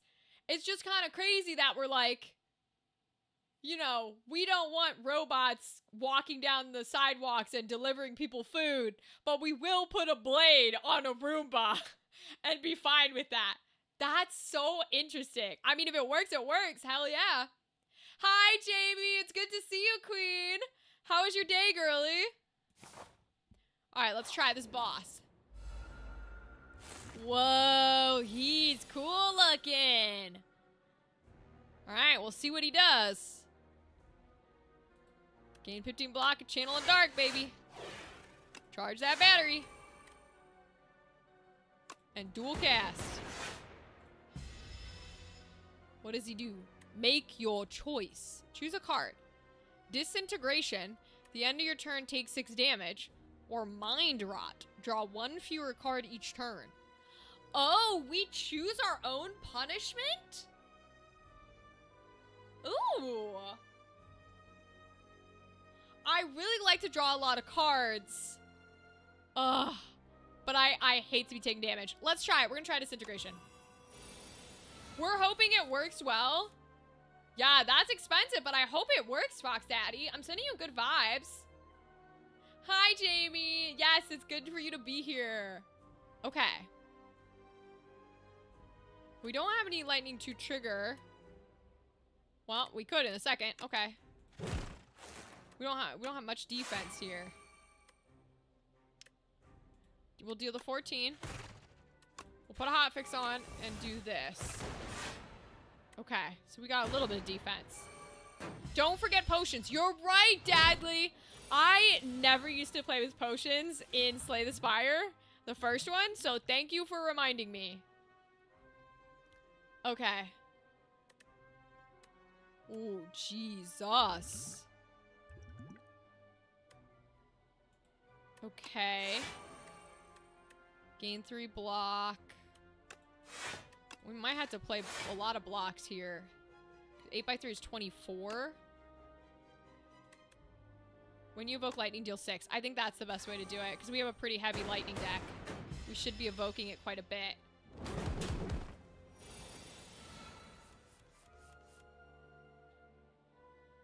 Alright, let's pull out Echo Form. Oh, what is this little symbol he's doing? This enemy intends to heal? Have they been able to heal before? Oh, no. Okay, okay, don't panic. Do not panic. Don't panic. Oh my god, dude. 30? Well, at least I just got rid of his healing with my dark. Oh boy. Okay, we're gonna Shadow Shield again. Very nice. We probably should have done that first if we were gonna do that, but that's fine. Yep, healing bosses are the worst. Oh, God. At the end of turn, take 7 damage. Will that be on top of the 6? Oh, my God. You cannot play more than 3 cards each turn. Okay, I'm going to do the 7 damage, but if this brings me up to, like, 13 damage, I'm going to cry. Oh, my God, it did. Okay, lock in. Lock in, lock in, lock in, lock in. Rachel, we have to lock in. Let's pop Glasswork. Oh my god, we have to lock the fuck in, dude. Holy shit.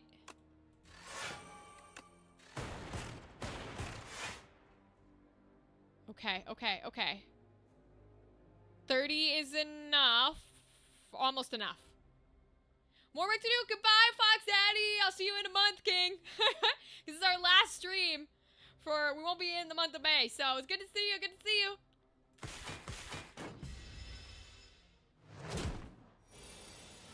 Oh my lord. Okay, okay, okay. So we're gonna be hit with 43 because of my choices. Okay, double charge. At least a lot of these are shields here. Okay, okay, we're only getting hit with a little bit. All the blocks, literally, literally. Okay, okay, okay. And the turn. Nice, nice, nice. Why did I go down to 18? What was that about? He's gonna heal again. Oh, Jesus. Okay, okay, okay. Let's put spinner on. So we have double spinners.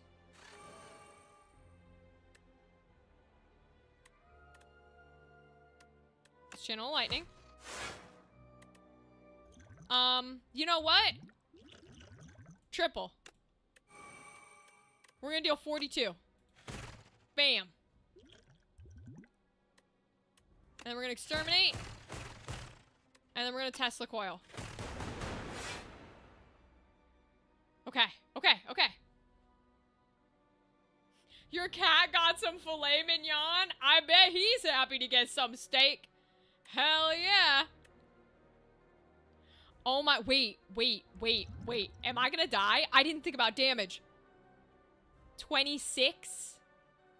Oh, I'm just barely alive. Okay, okay, okay, okay, okay. Oh, Jesus. Oh, Jesus. Okay, we can do this. We can do this. We can do this. 9 and 7.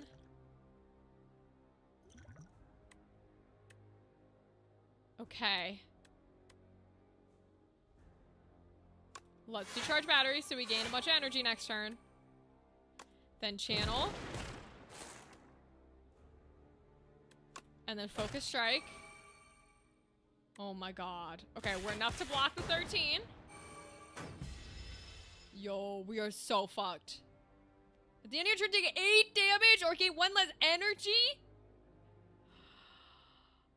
I'm gonna do the 8 damage, because if we can't block the 13, we're dead anyways. We have lost here anyways, so we're gonna take it. Yeah, because I think we'll have lost here anyways. So let's drink and deal. Can we deal 36 is the question.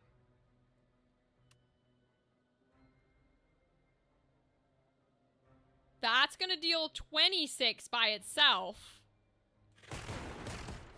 Let's go! Hell yeah! Woo! Okay.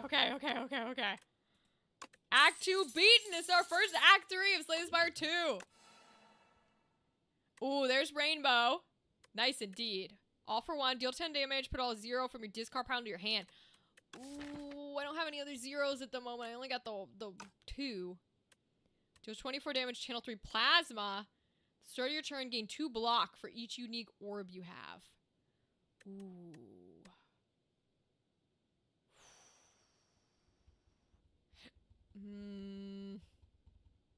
I'm gonna go coolant.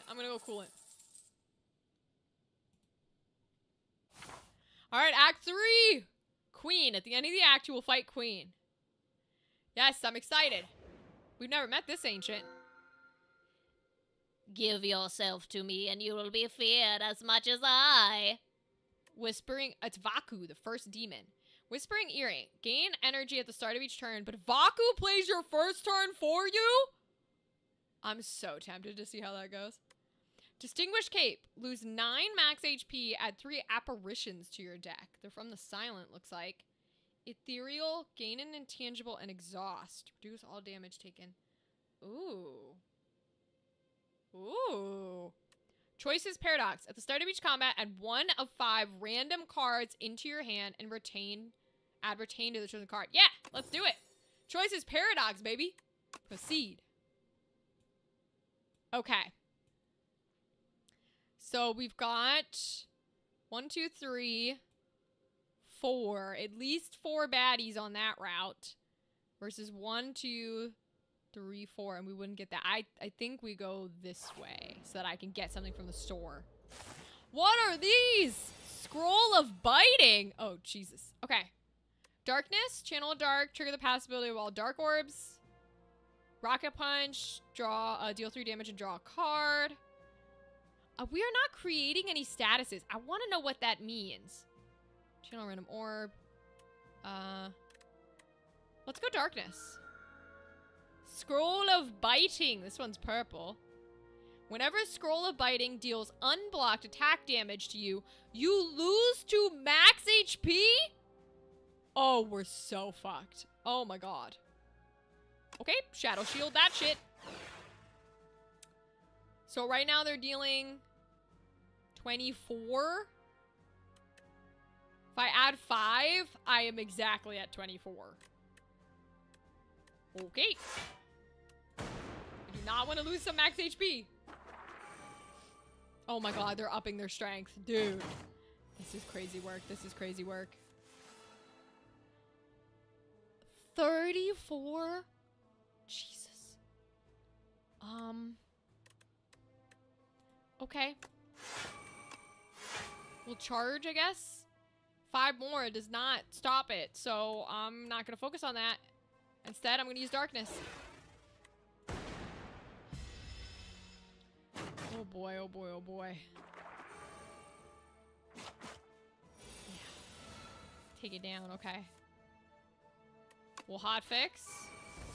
I'm gonna focus strike as well. Thunder, because we're about to evoke it. And then evoke it twice. Oh, the randomness of that sucks balls. I'm using the block potion. Because I'm about to take a shit ton of damage, dude. Eeh. Oh my goodness.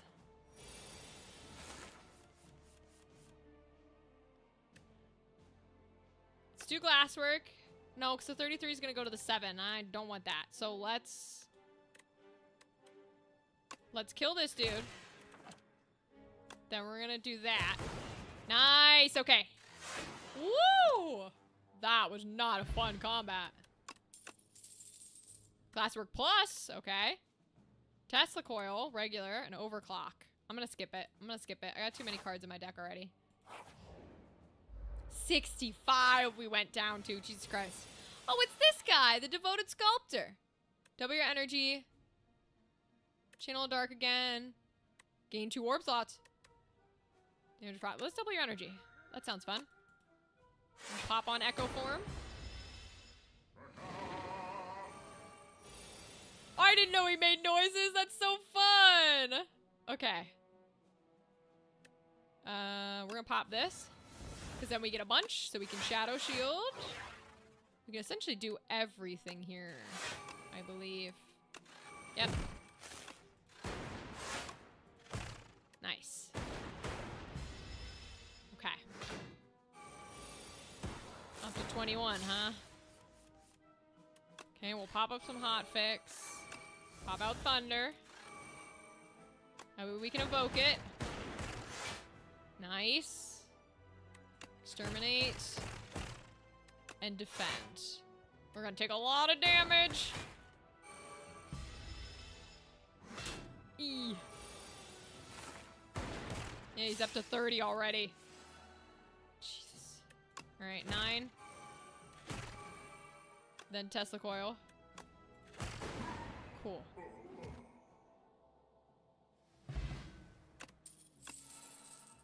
FTL. Deal 5 damage. You played fewer than 3 cards. Nope. When you play power channel 2 lightning. Gain 15 block and channel dark. I'm gonna do 2 thunders. Fuck it. I'm going 2 thunders, baby. Woo, let's see if we live this one. The Lost and the Forgotten. Oh boy.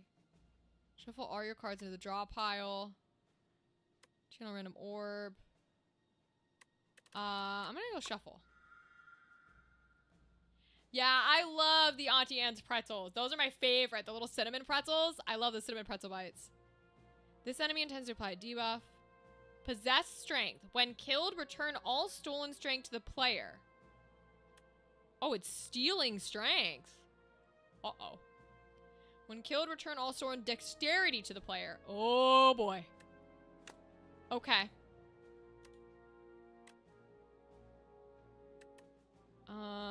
Let's do that. This. Hotfix and dual cast.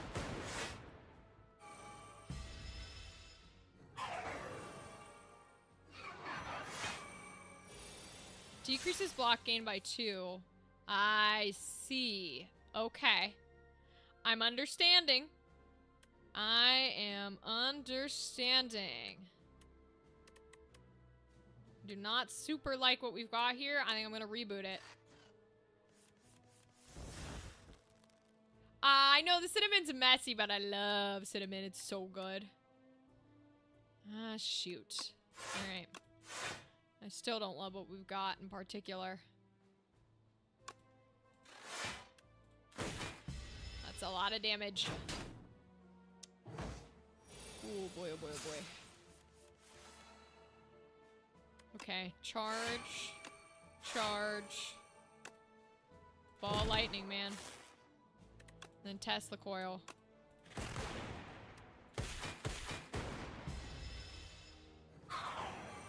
Yeah, there they go again. 17. Phew. I think I'm gonna shadow. And then we dual cast this guy. Of course it goes to the back one. That's the trouble with fucking lightning. Okay, let's strike. Gain 0 block. Jesus. I think we're dead here. Because 5/5 only does 10. This is it. This is going to be the end of our run. Be prepared to say goodnight, everybody, because this is death. Here we go. So close, but no such luck. I wasn't prepared for this. The lost and forgotten stole the defect's will to live. We got a bunch of unlocks, though. Love it.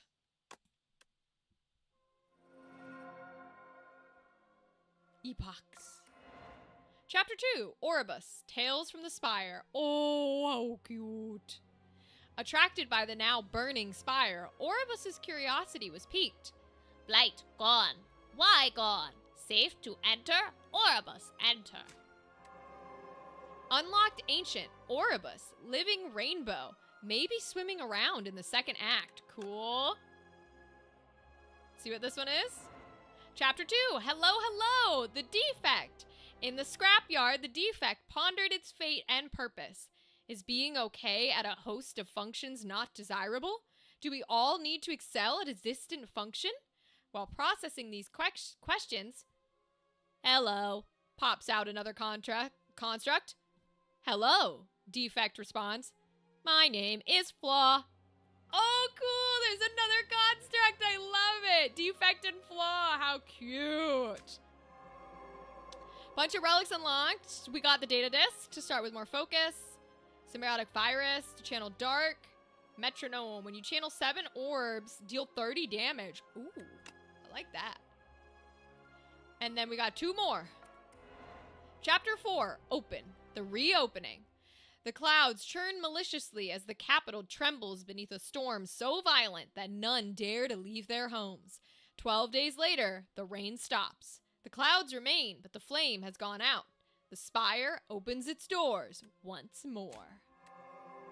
More relics. Enemies deal 30% less damage. Oh, these are potions. Gain a ritual. Choose a card and draw and add it to your hand. Very cool. Last one. Chapter 6, Tricked, the defect. Niao resurrected the defective construct. No simple feat, even for an ancient. Construct. What you lost.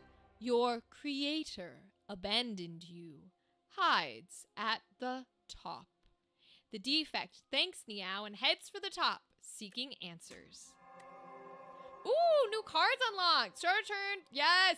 I love loop. Okay. I love just putting loop on top of each other. Trigger the passive orbs. Null. Deal 10 damage. Okay. Consuming shadow. Channel 2 dark. At the end of your turn, evoke your leftmost orb. Ooh. All right, y'all.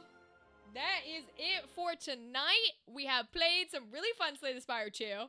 We made a bunch of progress, which is super cool. It is going to be bye-bye time.